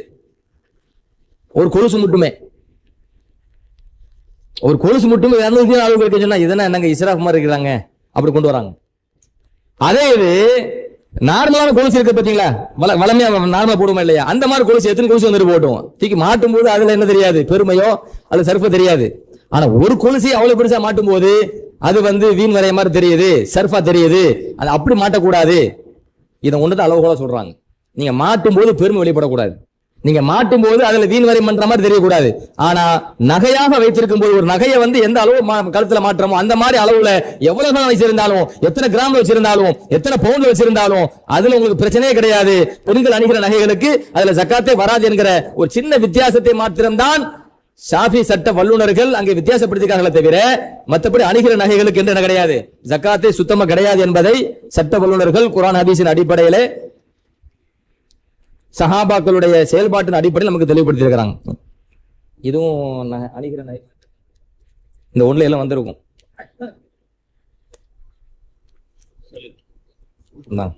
இதுவும் அதேதான், இதுவும் அணிகிற நகை தான். நாங்க இதை அணுகிறேன். சரி, அந்த இதுவும் அந்த நகையோடு சம்பந்தப்பட்டதான சின்ன வித்தியாசம் இருக்கு, அதனால அதை படிச்சிடுறேன். ஒரு நபர் கேள்வி கேட்டிருக்கிறாங்க, நான் ஒவ்வொரு வருடமும் நகைகளுக்கு ஜகாத்தை கொடுத்துட்டு இருக்கிறேன் அப்படிங்கிறாரு. ஒவ்வொரு வருடமும் ஜகாத்தை நான் கொடுக்கிறேன், ஆனால் என் புதல்விகளின் நகை பங்கிற்கு சரியான கிராம் கணக்கிட என்னால் முடியவில்லை. அவர் ஜகாத்து கொடுக்கிறாரா நகைக்கு, அவங்களுக்கு பிள்ளைங்க பெண் பிள்ளைங்க இருக்கிறாங்களாம், அந்த பெண் பிள்ளைகளுக்கு நகை பங்கிற்கு சரியான கிராம் அவரால் கணக்கிட முடியலையா. யார் யார் எத்தனை எந்தெந்த பிள்ளைகளுக்கு எவ்வளவு பணம் இருக்குது, எத்தனை கிராம் இருக்குன்னு கணக்கிட முடியலையா. அதுக்கு என்ன காரணம், வெளிநாட்டில் அந்த பெண் பிள்ளைங்க வெளிநாட்டில் வசிக்கிறாங்க, நகைகளை இவர் பிரிச்சு கொடுக்கலையா பிள்ளைகளுக்கு. ஆனா என் கட்டுப்பாட்டுல வங்கி லாக்கர்ல இருக்குது. இப்போ இந்த மொத்த நகைகளுக்கு நான் ஜக்காத் எப்படி கொடுக்கறது அப்படின்னு கேள்வி கேட்கறாங்க. சுருக்கமா சொல்றதா இருந்தா, இவர்கிட்ட நகை இருக்குது, அந்த நகை அவர் பெண் பிள்ளைகளுக்கு இவர் பங்கு வச்சு கொடுக்கவும் இல்லை. பொம்பளை பிள்ளைங்க எல்லாருமே வெளிநாட்டுல இருக்கிறாங்க, யார் யாருக்கு எத்தனை கிராம் இவர் பிரிக்கல, அவருக்கு லாக்கர்ல வச்சிருக்கிறாரு. இப்போ நான் இந்த நகைகளுக்கு எப்படி ஜக்காத்து கொடுக்கன்னு கேட்கிறாரு. சரிங்களா? சரி, ஏற்கனவே நான் சொன்ன மாதிரி இங்க ஒரு விஷயத்தை விளங்குங்க. பொம்பளை பிள்ளைகளுக்கு கொடுக்கலன்ட்டாரு, பங்கு வச்சு கொடுக்கலன்ட்டாரு. எப்ப பொம்பளை பிள்ளைகளுக்கு கொடுக்கலன்னு ஆகி போச்சு, இப்ப யார் சொத்து? அந்த ஆணுடைய சொத்து. பங்கு வச்சு கொடுத்து பிரிச்சு தம்பளிக்கு அவசியங்க. அதாவது ஜக்காத்து கொடுக்கிறோமா இல்லையா, ஜக்காத்து அடுத்தால கொடுக்கறதுனா சொந்தமாக்கி கொடுக்கறது. சொந்தமாக்கி கொடுக்கட்டும் அப்படின்னு அதுக்கு பிறகு அதுல நம்ம சொந்தம் கொண்டாட முடியாது. இப்ப இவர்கிட்ட நகை இருக்குது, அந்த நகையை தம் பொம்பளை பிள்ளைங்க, உதாரணம் 3 பொம்பளை பிள்ளைங்க வச்சுக்கோமே, 3 பொம்பளை பிள்ளைக்கு உனக்கு இத்தனை கிராம், உனக்கு இத்தனை கிராம், உனக்கு இத்தனை கிராம் பிரிச்சு கொடுக்கல.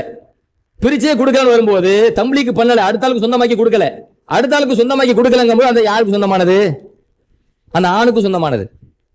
ஆணுக்கு சொந்தமானதுன்னு வரும்போது அந்த அந்த அந்த சொந்தமான அந்த தங்கத்துல அல்லது நகைகள்ல ஜக்காத்து கடமை வருமா வராதா? ஜக்காத்து கடமை வரும். ஜக்காத்து கடமை வந்துருச்சா? எப்ப ஜக்காத்து கடமை வந்துருச்சோ டோட்டலா தான் கணக்கு பண்ணணும். அவர்கிட்ட 50 பவுன் இருக்குது, 100 பவுன் இருக்கு, எத்தனை பவுன் எதிர்த்து போட்டும் டோட்டலா எவ்வளவு பவுன் இருக்கு அத்தனை பவுனையும் கணக்கு பண்ணணும். அத்தனை பவுனையும் கணக்கு பண்ணி ஒவ்வொரு வருடம் முடிகின்ற போது என்ன செய்யணும்? ஜக்காத்து கொடுக்கணும். ஏன்னா ரசூலுல்லாஹி ஸல்லல்லாஹு அலைஹி வஸல்லம் ஹவுலானே ஹவுல், வருடம் முழுமை அடைதல் அப்படி ஷர்த்து போடுறாங்க பாத்தீங்களா? அந்த ஷர்த்து எதெல்லாம் வருது? கால்நடைகள்ல வருது, வெள்ளி தங்கத்துல வருது, வியாபாரத்துல வருது, வியாபார சரக்குல வருது. அதனால ஒரு வருடம் முழுமை அடைதல் என்பது இந்த 3 பொருட்களையும் சல்லல்லாஹு நிபந்தனை போட்ட காரணத்தினால, இவருக்கு சொந்தமான நகை இருக்கிறதுனால, பிரிச்சு கொடுக்காத காரணத்தினால இந்த பொருள் இவருக்கு உடமையானது. எனவே வருடம் அந்த பொருளுக்கு என்ன செஞ்சு ஆகணும்? ஜக்காத்து கொடுத்து ஆகணும் என்பது அதுக்கு சட்டம்.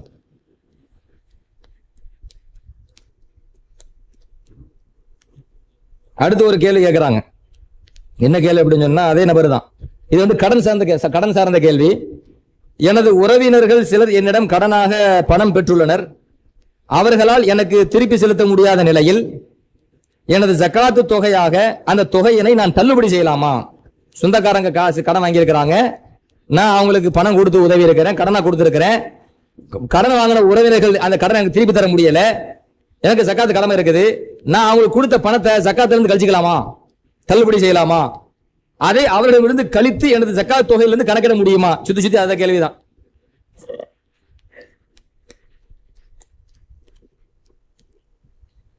அதாவது இந்த கடனை ரெண்டா பிரிச்சிடலாங்க. சட்ட வல்லுநர் அப்படிதான் பிரிக்கிறாங்க. நான் ஒரு ஆளுக்கு கடன் கொடுக்குறேன், இது 2 விஷயத்தை நீங்க தெரியணும். ஏன்னா அது தள்ளுபடி செய்யலாமான்னு கேள்வி கேட்டிருக்காரு, அது வேற இருக்குது. நான் ஒரு ஆளுக்கு கடன் கொடுக்குறேன், நான் கடன் கொடுத்தாலும் அந்த பொருள் எனக்கு தானே சொந்தம். அது மில்குத்தாம் தானே, மில்குத்தாம் எனக்கு தான் சொந்தம். நான் அடுத்த ஆள் கடன் கொடுத்துட்டேன். கடன் கொடுத்த பிறகு இப்ப அந்த கடன் வாங்கியவர் அந்த கடனை திருப்பி தரது இருக்கு பாத்தீங்களா, திருப்பி தரது அது அவரால் தர முடியலாம் அல்லது தர முடியாம போகலாம். இந்த 2 நிலைமை தான். ஒரு ஆள் தரவே மாட்டுக்காரு, கொடுத்த கடனை தர மாட்டுக்காரு. தராம இருக்கிறதுக்கு என்னென்ன சூரத்து? உதாரணமா வாங்கியவர் திருப்பி தர முடியாத ஏழையா போயிட்டாரு, அதனால தர முடியல, இது ஒரு காரணம். அல்லது என்ன, கடன் வாங்கினவரு நான் கடனை வாங்கலையே அப்படின்ட்டாரு. ஏன்னா ஆதாரம் இல்லாம, எழுத்துப்பூர்வமா இல்லாம, எந்த சாட்சியும் இல்லாம கடன் கொடுத்திருக்காரு. வாங்கினவர் கடனை மறுத்துட்டாரு. மறுத்தாலும் அவர்கிட்ட எப்படிங்க வாங்குவீங்க? அல்லது நம்ம யாருக்கு கடன் கொடுத்தோமோ, கடன் கொடுத்த நம்ம கடன் வாங்கினாரு பாருங்க, அவர் இழுத்தடிக்கிறாள். அரபிய சொல்ற முத்திலும்பாங்க, இழுத்தடிக்கிறாள். இழுத்தடிக்கிறாள்னா என்ன? அவர்கிட்ட வாங்கின கடனை திருப்பி கொடுக்கறதுக்கான சக்தினா இருக்கும், காசுனா இருக்கும். அடுத்த வாரம் வாங்கல, 1 மாசம் கழிச்சு வாங்கல, ஒரு வருஷம் கழிச்சு வாங்கலாம் தள்ளிக்கிட்டே போவாரு. ஆனா அவரால் முடியுமா முடியும். காசை திருப்பி கொடுக்க முடியும். திருப்பி கொடுக்க முடிஞ்சும் அவர் கொடுக்காம தள்ளுறாரு பாத்தீங்களா, தள்ளிட்டே போற பாத்தீங்களா, இவர் இழுத்தடிக்கிறாள். இந்த மாதிரி ஆள்கிட்ட நம்ம என்ன செஞ்சிட்டோம், கடனை கொடுத்துட்டோம். அப்ப திரும்ப அந்த காசு வரது உறுதியா? கேரண்டி இல்ல. இந்த மாதிரி ஒரு கடன் இருக்குமே ஆனால் திரும்ப வர்றது சிரமம், கஷ்டம், வந்தாலும் வரலாம். இப்படி கற்பனை பண்ற மாதிரி இருந்துச்சு அப்படின்னு சொன்னா இந்த பொருள் எதை மாதிரி, நம்ம கையில் இருந்து அபகரிக்கப்பட்ட பொருளை மாதிரி. நம்ம சொந்த பொருளை அபகரிச்சுட்டு ஓடிட்டான். இப்ப அபகரிக்கப்பட்ட பொருள் இருக்கு பாத்தீங்களா, அதுக்கு ஜகாத்து கொடுக்கணுமா? சட்டம் என்ன? அதுல ஜகாத்து வாஜிபு தான். நம்ம பொருள் இல்ல, அதுல ஜகாத்து வாஜிபு தான். ஆனா எப்போ ஜகாத்து கொடுக்கணும் கேட்டா அது கையில வந்தாதான் கொடுக்கணும். வலா யஜிபு இஸ்ராஜுஹா ஹத்தா யுஹ்சல். அதை பெறப்படாத வரை அதுல ஜகாத் கொடுக்க முடியாது. அப்ப கடன் கொடுத்த கடனே திரும்ப வராது, கஷ்டமா இருக்குது அப்படின்னு சொன்னா அது உடனே ஜகாத் கொடுக்க வாஜிப் இல்ல. அது திரும்ப வந்த பிறகு ஜகாத் கொடுக்க வேண்டும். அதே நேரத்தில் கொடுத்த கடனே திரும்ப வரும் என்று உறுதியாக இருக்குமே ஆனால் வந்துரும். நல்ல மனசன் ஜகாத் அவர் எப்பவும் தருவாரு, வாங்கின கடனை எப்பவும் திரும்ப தருவாரு, நம்பிக்கை இருக்குது. வாங்கின கடனை ஏத்துக்கிட்டாரு, நம்பிக்கை இருக்குது, திரும்ப நம்பிக்கை இருக்குது அப்படின்னு சொன்னா அந்த கடன் நம்ம கைக்கு இப்ப வராவிட்டாலும் கூட வரும் நம்பிக்கை இருக்குதா இல்லையா? எனவே அதை நமக்கு ஜகாத்துடைய கொடுக்கிற காலகட்டத்தில் அதுக்கும் சேர்த்தா ஜகாத்து கொடுக்கணும். நம்ம கையில் அதை வாங்க விட்டாலும் சரியே. அவருக்கு சொந்தமாக்கலாமான்னு கேக்குறாங்க. ஏன்னா ஒண்ணு இது ஒண்ணு. ரெண்டாவது என்ன கேட்டீங்கன்னா, இப்ப அந்த கேள்வி மெயின் கேள்வி. இப்ப ஒரு ஆளுக்கு நான் கடன் கொடுத்தேன், அவரு கடனை வாங்கிட்டாரு, அவரால் திரும்ப தர முடியல. திரும்ப தர முடியாம போது இப்ப நான் எனக்கு ஜகாத்து கடமை, நான் கொடுத்த அந்த கடனை தள்ளுபடி செஞ்சிடலாமா, ஜகாத்துல இருந்து கழிச்சுக்கலாமா அப்படின்னு கேட்டா அப்படி ஜகாத்துல இருந்து கழிக்க முடியாது. ஏன் ஜகாத்துல இருந்து கழிக்க முடியாது அப்படின்னு சொன்னா, நான் கொடுக்கும் போது ஜகாத்துன்னு சொல்லி கொடுத்தனா கடன் சொல்லி கொடுத்தனா? எப்படிங்க கொடுத்தேன்? கடன் சொல்லி கொடுத்தேன்.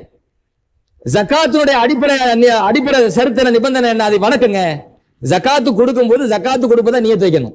இன்னமல் அமாலு பின்னியாத், அமல்கள் எல்லாம் நியத்தை கொண்டுதான் ஏற்றுக்கொள்ளப்படும். அப்ப ஜகாத்தை கொடுக்கும் போது நான் ஜகாத்து பணத்தை கொடுக்கிறேன் நியத்து வைக்கிறேங்க. நியத்து எதுக்கு அவசியமாச்சு? இபாதாத்துகளையும் ஆதாத்துகளையும் பிரித்து காட்டுறதுக்கு தான். இப்ப நான் ஜகாத்து கொடுக்கறேன்லங்க, அது ஒரு வகையான தர்மம் தானே. ஜகாத்து இல்லாம ஒரு தர்மம் இருக்குதா இல்லையா? ஒரு 10 ரூபா 5 ரூபா கொடுத்தா அது தர்மம் தானே. இந்த இரண்டையும் பிரிச்சு காட்டுறது நியத்து தானங்க, நியத்து தானே. நான் ஜகாத்தை கொடுக்கறேன்னா அல்லது வெறுமனே மத்த தர்மமா கொடுக்கறான்னு பிரிச்சு காட்டுறது நியத்து. இன்னமல் அமாலு பின்னியாத், நியத்துகளை கொண்டு அமல் ஏற்றுக்கொள்ளப்படுகிற காரணத்தினால ஜகாத்து கொடுக்கக்கூடியவர் ஜகாத்து கொடுக்கும் போது நியத்து வைக்கிறது அவசியம். இந்த நியத்து வந்துச்சா? இல்ல, கொடுக்கும்போது நியத்து வைக்கல. ரெண்டாவது, ஜகாத்து கொடுக்கும்போது எப்படி கொடுக்கணும்? பல நிபந்தனை அடி வாங்குது. ஜகாத்து கொடுக்கும்போது எப்படி கொடுக்கணும்? அவருக்கு சொந்தமாக்கி கொடுக்கிறது, இப்படிதானங்க? சொந்தமாக்கி கொடுக்கிறது. இவர் கொடுக்கும்போது கடனா கொடுத்திருக்காரு, கடனாக கொடுக்கும்போது சொந்தமாக்கி கொடுக்கலையே, திரும்ப வரணும் சொல்லி தானே கொடுத்திருக்காரு. அப்ப தம்லீக்கும் இல்ல, நியத்தும் இல்ல, எதுவுமே இல்லாம கொடுத்து போட்டு அந்த வருடம் அவர் தரமாட்டுக்காரு, ஆனா கழிச்சுக்குவோம் அப்படி முடியாது. வேணா ஒண்ணு செய்யலாம். என்ன செய்யலாம் அப்படின்னு கேட்டீங்கன்னா, அவருக்கே ஜகாத்தை கொடுக்கணும். அவருக்கே ஜகாத்தை கொடுத்து, எப்ப என் கடனை தர மாட்டேங்க, காசு இல்லைன்னு சொல்ற, என் கடனை என்கிட்ட காசு வாங்கிட்டேன், வாங்கின காசு திரும்ப தர மாட்டேங்க, எப்ப கேட்டாலும் காசு இல்ல காசு இல்ல காசு இல்லன்னு சொல்ற, எனக்கு ஜகாத் கொடுக்கறமா தானே, ஏழைக்கு தானே கொடுக்கணும், நான் உனக்கு தரேன்டா புடி. இப்ப அவர் கையில ஜகாத்து போயிருமா, பணம் போயிருமா? இப்ப அவர் வாங்கி போட்டு எனக்கு பணம் இல்லைங்க அப்படி சொல்ல முடியுமா? அப்படி அவர் தருவதற்கான வழி ஏற்படுத்தி விட்டுருவோம். ஏன்னா இன்னம சதகாத்துல் ஃபுகராய் வல் மசாகீனி வல் ஆமிலீன் அலைஹா வல் முஅல்லஃபத்தி குலூபுஹும் வஃபிர் ரிகாபி வல் காரிமீன். மார்க்கம் சொல்லுதா இல்லையா? கடனில் மூழ்கியவனுக்கு ஜகாத்து கொடுன்னு மார்க்கம் சொல்லுது. அது எங்கிட்ட இருந்து வாங்கி அவன் கடன்ல மூழ்கான என்ன, அல்லது அடுத்த ஆள்கிட்ட இருந்து வாங்கி கடன்ல மூழ்கான என்ன, எங்க இருந்து கடன் வாங்கி மூழ்கான என்ன, கடன்ல மூழ்கான என்ன? ஆனா அவர் கடனாளி. இப்ப நான் அவருக்கு ஜகாத்து கொடுக்க கடமை வருமா இல்லையா? அவருக்கு ஜகாத்து கொடுத்து போட்டு எப்ப காசு கொடுப்பான்னு வாங்கிக்க வேண்டியதுதான். அதை விட்டு போட்டு சட்டத்துல நீங்க உங்க இஷ்டத்துக்கு நம்ம மாற்றம் பண்ண முடியாது. நான் கொடுத்துறேன்னா கழிச்சுக்கோ அப்படின்னா நிபந்தனை இல்லாம போச்சே. ஒழு செஞ்சா தானே தொழுவு கூடும், ஒழு இல்லாம நான் தொழுதுட்டு வரேன்னு சொன்னா அந்த மாதிரிதான் ஒவ்வொன்றுக்கும் மார்க்க ஒரு நிபந்தனை வச்சிருக்குது. அந்த நிபந்தனை இல்லாம அதை செஞ்சோம்னு சொன்னா அந்த வணக்கம் செல்லாது. வணக்கம் செல்வதற்கான நிபந்தனை என்னவோ அதை செஞ்சுட்டு போயிட வேண்டியதுதான்.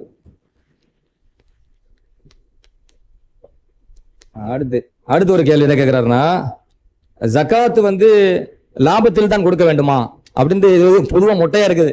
அதாவது ஜகாத்து லாபத்தில் தான் கொடுக்க, அது வியாபாரமா நம்ம எடுத்துக்க வேண்டியதுதான். ஒரு ஆள் வியாபாரம் பண்றாரு, வியாபாரத்துல மூலப்பொருள் இருக்கும், லாபம் வரும், ரெண்டு தானே. வியாபாரத்துல மூலப்பொருள் இருக்கும், லாபம் வரும். இப்ப என்ன கேள்வின்னா, லாபத்தில் தான் ஜகாத்து கொடுக்கணுமா அப்படிங்கிற மாதிரி கேள்வி எடுத்துக்க வேண்டியதுதான். ஏன்னா அது அப்படித்தான் கேள்வி வருது. அப்படி கிடையாது. வியாபார பொருளை பொறுத்த வரைக்கும் மூலப்பொருள் இருக்கா இல்லையா, சரக்கு மூலப்பொருள் அதுக்கும் அதே போல வரக்கூடிய லாபம் ரெண்டுக்கும் சேர்த்தா ஜக்காத்து. அந்த ஜக்காத்தை வந்து எப்ப கொடுக்கணும் அப்படின்னு கேட்டீங்கன்னா, எப்படி கணக்கிடுறதுன்னு கேட்டீங்கன்னா, வருட கடைசியில தான் நம்ம வந்து அந்த ஜக்காத்தினுடைய அந்த அளவு இருக்குதா இல்லையா என்பது வருட கடைசியில தான் நம்ம என்ன செய்ய முடியும், கணக்கிட முடியும். அப்படி கணக்கிட்ட பிறகு மூலப்பொருள் இருக்கா இல்லையா, அந்த மூலப்பொருளுக்கும் இவர் லாபமா அந்த வருட கடைசியில கிடைச்சிருக்குமே இல்ல, மொத்தமா கடைசியில் பாப்பாரு லாபம் பாப்பாரு, அந்த லாபம் அந்த ரெண்டையும் இணைத்து பார்த்து டோட்டலா என்ன செய்யணும், ஜக்காத்தை அவர் கொடுக்கணும். இதை சட்டம். இங்க இன்னொன்று வேலை சொல்லிடுறேன், வருட கடைசியில் தான் ஜக்காத்துடைய அந்த நிசாபை கணக்கிட வேண்டும் சட்டம். ஏன் வருட கடைசியில கணக்கிடணும், மற்ற நேரத்துல ஏன் கணக்கிடக்கூடாது அப்படின்னா, வியாபார பொருளை பொறுத்த வரைக்கும் அது எப்ப விலை ஏறும் எப்ப இறங்குன்னு தெரியாது, அது ஒரு பிரச்சனை. சரி, அதனால வருட கடைசி தான். சரி, வருடத்தினுடைய தொடக்கத்தை எங்க ஆரம்பிப்பீங்க? ஒரு வியாபாரம் சொன்னா கடைசினா தொடக்கணும் வேணுமா இல்லையா? அப்ப தொடக்கத்தை எங்க இருந்து ஆரம்பிப்பீங்க? அதை சட்ட வல்லுநர் விளக்கம் அழகான 2 விளக்கம் சொல்றாங்க. அதை தெரிஞ்சுக்கணும், வியாபாரிகள் எல்லாமே தெரிஞ்சுக்கணும். ஏன்னா வருடத்தினுடைய தொடக்கம் வந்தா தான் வருடத்தினுடைய கடைசி முடிவு பண்ண முடியும். வியாபாரத்துல வருட தொடக்கத்தை எதை வச்சு முடிவு பண்றது அப்படின்னு சொன்னா, உதாரணத்திற்கு நிசாபுடைய அளவை வச்சு வியாபாரத்தை ஒரு ஆள் தொடங்குறாரு. நிசாபுடைய ஜக்காத்து கடமையாகிற அளவு இருக்குது இல்ல, தங்கத்திலேயோ வெள்ளியிலேயோ, அந்த நிசாபுடைய அளவை வச்சு ஒரு ஆள் வியாபாரத்தை தொடங்குறாரு. அல்லது நிசாபுக்கு கீழே குறைவான ஒரு முதல வச்சு வியாபாரத்தை தொடங்க, 2 தானே வரும், இந்த 2 தான் வரும். நிசாபுடைய அளவை வச்சு ஒரு ஆள் வியாபாரத்தை தொடங்குறாரு. உதாரணமாக 85 கிராம் தங்கத்துக்கு நிகரா ஒரு பணம் இருக்குது, 85 கிராம் தங்கன்னு வச்சுக்குவோம். அவர் என்ன பண்றாரு, அதை வச்சு வியாபாரம் தொடங்குறாரு. இப்ப அவருக்கு எப்ப வருடத்தின் தொடக்கம் எதை வச்சு கணிக்கிறது அப்படின்னு கேட்டா, அந்த நிசாபு எப்ப வந்து அதுல இருந்து கணிக்கணுமா. இப்ப 85 கிராம் இருக்குல்ல, அந்த தங்கம் இருக்குது இல்ல, அது எப்ப என்கிட்ட வந்துச்சு அதுல இருந்து வருடம் தொடங்கும். அவர் சரக்கு வாங்கி போட்டு விற்க ஆரம்பிப்பார்ல, அதுல இருந்து வருடம் தொடங்காது. நிசாபை வச்சு வியாபாரத்தை தொடங்கினால் வருடத்தின் தொடக்கம் என்பது அந்த நிசாபில் இருந்து தான் வருமே தவிர சரக்கை வாங்கியதிலிருந்து வராது. சரி, நிசாபுக்கு கீழே உள்ள ஒரு பணத்திலிருந்து என்ன செய்யறாரு, அவர் வந்து வியாபார சரக்கு வாங்குறாரு. உதாரணமாக 20 மிஸ்கால் கீழே, அதாவது 85 கிராமுக்கு கீழே உள்ள ஒரு நிசாபு வச்சு என்ன செஞ்சாரு, வியாபார சரக்கு வாங்குறாரு அப்படின்னு சொன்னா, இப்ப அது கையில வந்தது கிடையாது, சரக்கு வாங்குறாருல விக்கிறதுக்காண்டி. அந்த வாங்குனதுல இருந்து அந்த வியாபாரத்தினுடைய வருடத்தினுடைய தொடக்கம் ஆரம்பிக்கும் என்பதையும் தெரிந்து கொள்ள வேண்டும். இது வியாபாரத்தினுடைய வருட தொடக்கம் எப்படி ஆரம்பிக்கிறது, எப்படி கணக்கிடுறது, அதை தெரிந்து கொண்டால்தான் அந்த வருடத்தினுடைய கடைசி நாம் தெரிந்து கொள்ள முடியும். வருடத்தினுடைய கடைசியிலே மூலப்பொருளுக்கும் சேர்த்து லாபத்துக்கும் சேர்த்து மொத்தமாகத்தான் நம்ம என்ன செய்ய வேண்டும், ஜக்காத்து கொடுக்க வேண்டும் என்பதை தெரிஞ்சுக்கிறோம். விற்கிறதுக்காக பிளாட் வாங்கி இருக்கிறாங்க, வீடுகள், அது வியாபார பொருளை வந்துடும். வியாபாரம் அப்படின்னு வந்துட்டாலே இப்ப வந்து ஒண்ணு விளங்கிக்கங்க, புரிதலுக்காக சொல்றேன். தங்கம் வெள்ளி இந்த 2ல தான் ஜக்காத்து கடமை, சரிங்களா? இப்போ தங்கம் வெள்ளி அல்லாம அதோட பண மதிப்பு. இப்போ ஒரு ஆள் வந்து முத்துக்கள் வச்சிருக்கிறாரு, வைரங்கள் வச்சிருக்கிறாரு, முத்தாக, வைரமாக, வைடூரியமாக, மாணிக்கமாக, மரகதங்களாக என்ன செஞ்சிருக்கிறாரு ஒரு ஆள் வச்சிருக்கிறான்னு வைங்களேன், இதுல ஜக்காத்து வருமானம் வராது. மார்க்கம் தங்கம் வெள்ளி அதுக்கு நிகரான பணம் அதுல சொல்லுதே தவிர மற்ற உணவுப் பொருள்ல மற்ற பூமியிலிருந்து கிடைக்கக்கூடிய பொருட்கள்ல வந்து ஜக்காத்து கடமைன்னு சொல்லல. இப்ப தங்கத்து அந்த முத்துல ஜக்காத்து இருக்குதா, வைரத்துல இருக்குதா, இல்ல தானே. ஆனா அதே பொருள் வியாபாரத்துக்காக வச்சுட்டா அதுல ஜக்காத்து வந்துடும். ஏன்னா வியாபார சரக்கு எதுதான் ஜக்காத்து தாங்க. ஒரு இரும்பு வியாபாரம் பண்றாரு, இரும்புக்கு ஜக்காத்து உண்டாங்க கேட்டா இரும்புக்கும் தனி ஜக்காத்து இல்ல, தங்கத்துக்கும் தனியா ஜக்காத்து இருக்க மாதிரி.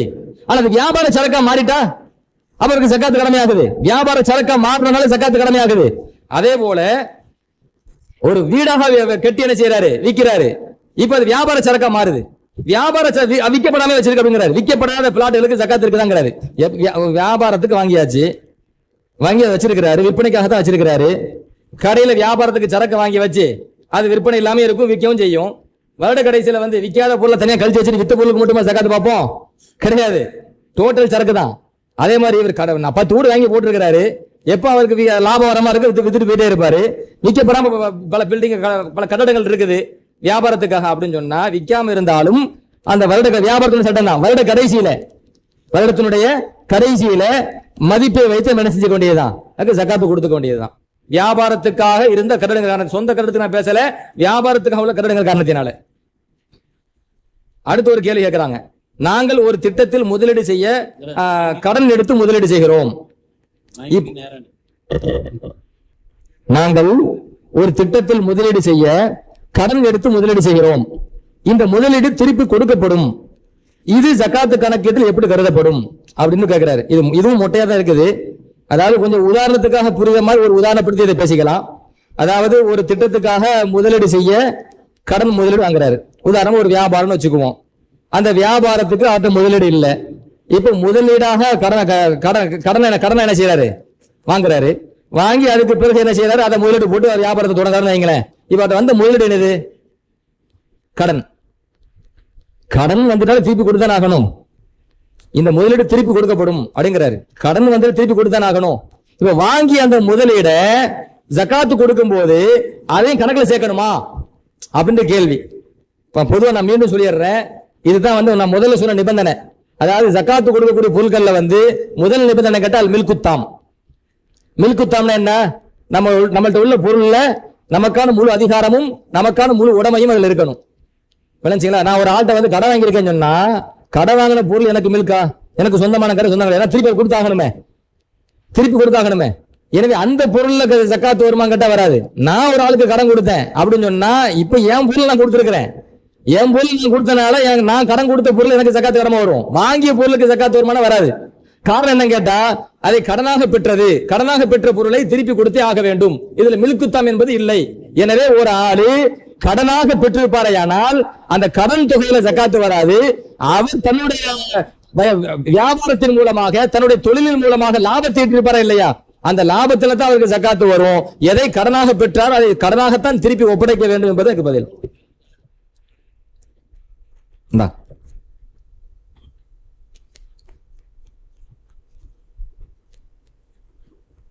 அதே பதில் கேட்கலாம். இன்ஷா அல்லாஹ் 12:30 பாங்க சொல்லுவாங்க. அதுக்கு பிறகு இந்த கேள்விகளுக்குண்டான பதிலும் தொடரத்தான் செய்யும்.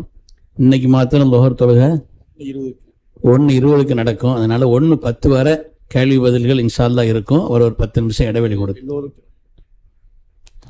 அஸ்ஸலாமு அலைக்கும். இன்ஷா அல்லாஹ் லுஹருடைய ஜமாத்து 1:20 இங்கு வந்திருக்கக்கூடிய எல்லா சகோதரர்களும் உள்ளூர் வெளியூர் உலமாக்கள் மற்ற எல்லா ஜமாத்தார்களுக்கும் அல்லாஹ்வுடைய உதவினால உணவு ஏற்பாடு செய்யப்பட்டுள்ளது. எல்லோரும் இருந்து 1:20 தொழுதுட்டு இங்கே சாப்பிட்டு போறாப்ப இன்ஷா அல்லாஹ். குறிப்பா இன்னொரு விஷயம், கண்ணியத்திற்குரிய ஹதரத்து மௌலானா அவர்கள் வந்து கலந்து கொள்வதற்காக இருந்தார்கள். குறிப்பாக அவர்களுக்காக துஆ செய்ய முடியாகும். அஸ்ஸலாமு அலைக்கும் சலாம் சொன்னார்கள். அல்லாஹ் செய்வானாக. சரி, பாங்குக்கு மட்டும் நிறுத்துவாங்க. அப்புறம் இன்ஷா அல்லாஹ் தொடரும். சொல்லுங்க. அடுத்து இது ஒரு கேள்வி. ஒருவரிடம் தங்கம் வெள்ளி கிடையாது, ஆனால் 5 லட்சம் பணம் வைத்திருக்கிறார். இவர் எப்படி கணக்கு பார்க்க வேண்டும் அப்படின்னு கேட்டிருக்கிறாங்க. அதேதான், தங்கம் வெள்ளியா இல்ல, அதுக்கு நிகரா பணம் இருக்குதுன்னு சொன்னாலும் 100% தான். 100.2 இங்க பிரசரி அடிப்படையில அதுக்கு எவ்வளவு கொடுக்கணும் பார்த்து கணக்கு பார்த்து கொடுத்துக்கோங்க. தங்கமா இருந்தா தான் கொடுக்கணும் கிடையாது, அதுக்கு நிகர பணமா இருந்தாலும் கொடுக்கணும். வெள்ளியா இருந்தா மட்டும் தான் கொடுக்க கிடையாது, அதுக்கு நிகராக நம்ம பணமா இருந்தால் நமக்கு என்ன செய்யணும், அதுக்கு ஜக்காத்து கொடுக்கணும். 100.2 எங்க ரூபுல் உஷூர், அரபியில சொல்றாங்க ரூபுல் உஷூர், ஹதீஸ்ல அந்த வார்த்தையை சொல்றேன், நம்ம தமிழ்ல எல்லாரும் புரியுமா சொல்லணும். 100.2 எங்க அடிப்படையில் ஜக்காத்து கொடுக்கணும். ஜக்காத்து பணத்திலிருந்து மதரசாக்கள் பள்ளிவாசல் நிதி கேட்கிறார்கள், ஜக்காத் தொகையிலிருந்து கொடுக்கலாமா அப்படின்னு ஒரு கேள்வி கேட்கிறாங்க. அதாவது ஜக்காத்து பணத்திலிருந்து மதரசாக்களுக்கு கேட்கறாங்க அப்படின்னு சொன்னா அப்படிதான் பல மதரசாக்கள் நடைபெறுது. ஆனா எதுக்கு கொடுக்குறோம், எதுக்கு அவங்க வாங்குறாங்க அது தெரிஞ்சுக்கணும். ஏன் சில பேர் தப்பா புரியுறாங்க. மதரசாவை கட்டுறதுக்காகவோ அல்லது மதரசாவில் பணி செய்கிற உஸ்தாமார்களுக்கு சம்பளமா கொடுக்கறதுக்காகவோ அந்த வந்து யாரும் ஜக்காத்து கேட்க வரல. மாறாக எதுக்கு மதரசால இருந்து ஜக்காத்து கேட்க வராங்க அப்படின்னு சொன்னா, மார்க்கம் அனுமதித்த வழியில செலவு பண்றதுதான். மார்க்கம் அனுமதித்தது செலவு பண்றதுல என்ன அப்படின்னு கேட்டீங்கன்னா, அந்த மாணவர்கள் இருக்கிறாங்கல்ல, கல்வி கேட்கிற அந்த மாணவர்கள் இருக்கிறாங்கல்ல, அந்த மாணவர்களை மார்க்கம் எந்த லிஸ்ட்ல வைக்குது அப்படின்னு கேட்டீங்கன்னா, ஃபுக்கரா எங்க லிஸ்ட்ல வைக்குது. இன்னமும் சதகாத்துல் ஃபுக்கரா இவள் மசாக்கின்னு வருதா இல்லையா, அந்த ஃபுக்கரா எங்க லிஸ்ட்ல வைக்குது. ஃபுக்கரா ஃபக்கீர்னா என்ன அது தெரிஞ்சுட்டா அது புரிஞ்சிடும். ஃபக்கீர்னா என்னன்னு கேட்டா, ஃபக்கீர் மிஸ்கின் வித்தியாசம் சொல்ல வரல, ஒரு இந்த மாணவர்களை புரிதலுக்காக சொல்ல வரேன். அதாவது சம்பாத்தியமே பண்ணல, தன்னுடைய சொந்த வாழ்வாதாரம் சொல்றாங்களோ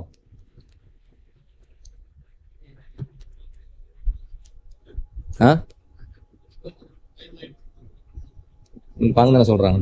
டைம் ஆயிடுச்சு.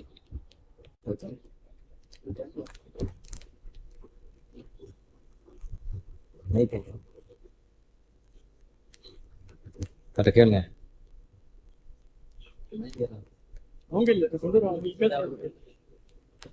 நீங்க பேசுங்க. பேசுறவா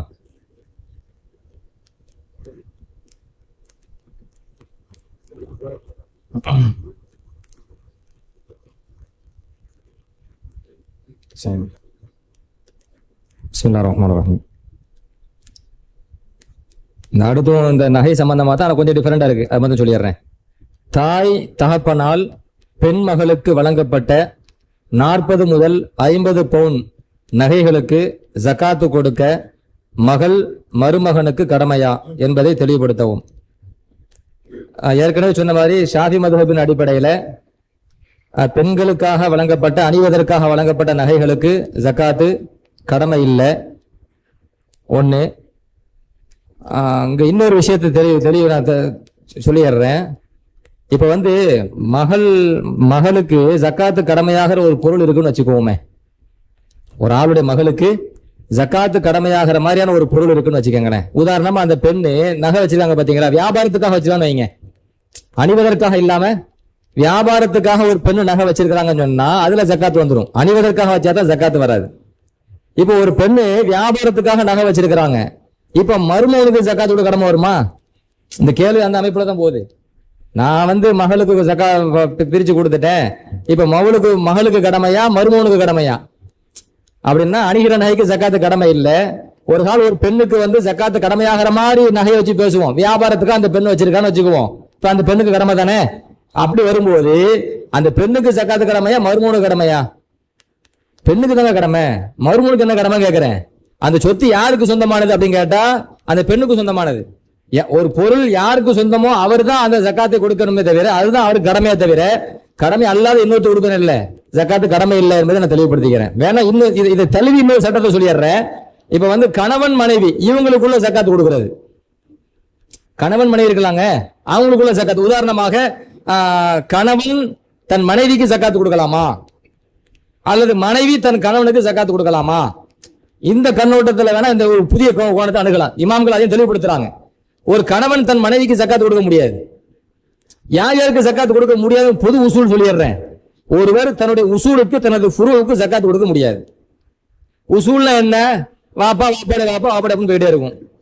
ஃபுருனா என்ன? புள்ள பிள்ளையினுடைய புள்ள பிள்ளையினுடைய புள்ளன்னு போய்கிட்டே இருக்கும். இதை இன்னொரு கோணத்தில் உங்களுக்கு புரிய வைக்கிற மாதிரி சொல்றதா இருந்தா, ஒருவர் யாருக்கு செலவு செய்வது கட்டாய கடமையோ அவருக்கு ஜக்காத்து கொடுக்க கூடாது. உதாரணமாக நான் என் வாப்பா அம்மாக்கு செலவு செய்யறது என் கடமை, என் புள்ள கடமை தானே. என் மனைவிக்கு என் பிள்ளைக்கு செலவு செய்யறது ஒரு ஆணுக்கு கடமை தானே. அப்ப மனைவிக்கு செலவு செய்யறது எனக்கு கடமையாகுது, என் பிள்ளைக்கு செலவு செய்யறது கடமையாகுது, என் வாப்பா அம்மாவுக்கு செய்யறது கடமையாகுது. இப்படி யாருக்கெல்லாம் செலவு செய்வது மார்க்கத்தின் அடிப்படையில் கட்டாய கடமையோ அவர்களுக்கு என்ன செய்யக்கூடாது? ஜக்காத்து கொடுக்க கூடாது. அப்ப வாப்பாக்கு ஜக்காத்து கொடுக்கலாமா? உம்மாக்கு கொடுக்கலாமா? மனைவி கொடுக்கலாமா? பெத்த பிள்ளை கொடுக்காம கொடுக்க முடியாது. சரி, இப்ப மனைவிட்ட வாங்க. இப்ப மனைவி தன் கணவனுக்கு ஜக்காத்து கொடுக்கலாமா? அப்படி அந்த கோணத்துல பாருங்க. மனைவி தன் கணவனுக்கு ஜக்காத்து கொடுக்கலாமா கேட்டா கொடுக்கலாம்.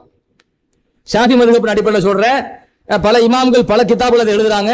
இதுக்கு என்ன உசூல் அப்படின்னு கேட்டீங்கன்னா, மனைவி தன் கணவனுக்கு செலவு செய்து கடமை இல்லை.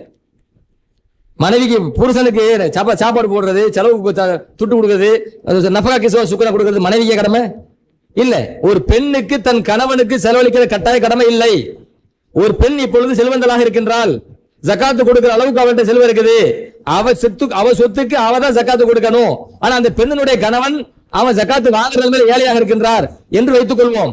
இப்ப இந்த பெண் செல்வ நிலையில் இருக்கக்கூடிய ஒரு பெண் தன் கணவனுக்கு ஜக்காத்து கொடுக்கலாமா கேட்டா என்ன செய்யலாம்? ஜக்காத்து கொடுக்கலாம். காரணம் என்னவென்றால், ஒரு பெண் தன் கணவனுக்கு ஜக்காத்து செலவழிப்பது கட்டாய கடமை இல்லை. அதனால இங்க ஜக்காத்து கொடுத்ததாக ஆகும் என்பதை ஹதீஸ்ல நேரம் இல்ல, டைம் சுருக்கி இருக்குது, நிறைய கேள்வி இருக்குது. அதனால ஹதீஸ் புகார்லயே ஹதீஸ் இருக்குது, அதனால அந்த அடிப்படையில் சொல்றேன்.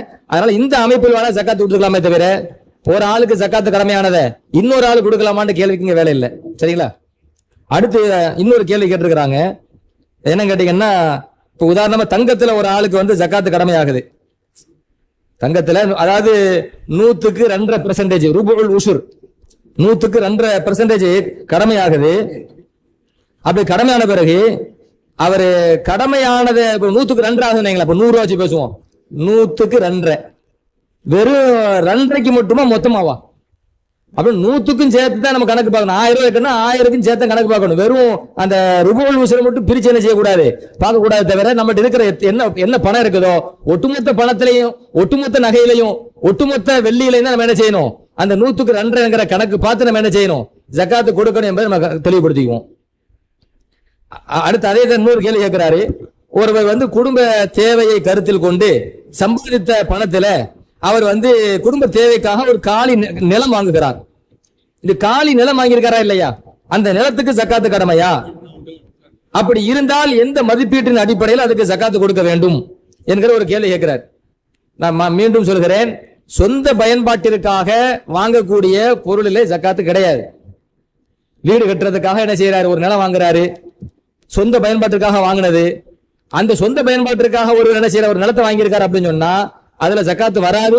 அதுக்கு ஹதீஸின் அடிப்படையில் இமாம்கள் சொல்லக்கூடிய தீர்ப்பு என்ன கேட்டீங்கன்னா, சொந்த பயன்பாட்டிற்காக உள்ள அடிமைகள், சொந்த பயன்பாட்டிற்காக உள்ள வாகனங்கள், குதிரைகள், சொந்த பயன்பாட்டிற்காக உள்ள இல்லங்கள், வீடுகள், சொந்த பயன்பாட்டிற்காக வீட்டில் இருக்கக்கூடிய வீட்டு பொருட்கள், இதெல்லாம் எப்படி ஜக்காத்து கடமை இல்லையோ அதே போல சொந்த பயன்பாட்டிற்காக வேண்டி ஒரு நிலம் வாங்கி போடுகிறார் என்று சொன்னால் அதுல என்ன வராது, ஜக்காத்து வராது என்பதுதான் மார்க்க சட்டம்.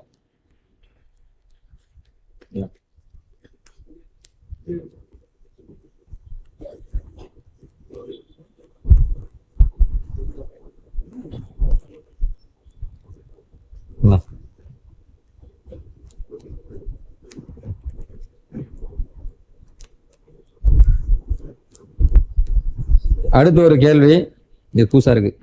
வங்கியில் வைத்திருந்தால் வட்டி, அதாவது பணத்தை பேசுறாரு, வங்கியில் வைத்திருந்தால் வட்டி போன்ற ஹராம் விஷயங்கள் வரும் என்பதால் பணத்தை ரொக்கமாக வீட்டிலோ லாக்கரிலோ வைத்திருக்கும் போது எந்த வியாபார பயன்பாடும் இல்லாமல், அந்த பணத்தை கொண்டு எந்த வருமானமும் இல்லாமல் அந்த ரொக்க பணத்திற்கு ஜக்காத்து உண்டா?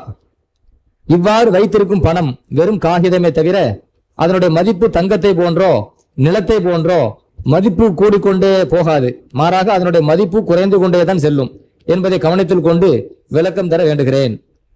அதாவது கேட்கக்கூடிய கேள்வி என்னன்னா, ஒரு ஆள் பணம் வச்சிருக்கிறாரு, வங்கியில கொண்டு போட்டா அதுல ஹராம் வரும், அது ஹராம் கலக்குமே அப்படிங்கிற பேணுதலுக்காக எனக்கு என் பொருளை ஹராமே கலக்க வேண்டாம் அப்படிங்கிற பேணுதலுக்காக நான் என்ன பண்ணிட்டேன், பணத்தை வீட்டுல பீரோல்ல வச்சு நான் பாதுகாத்துட்டு வரேன்.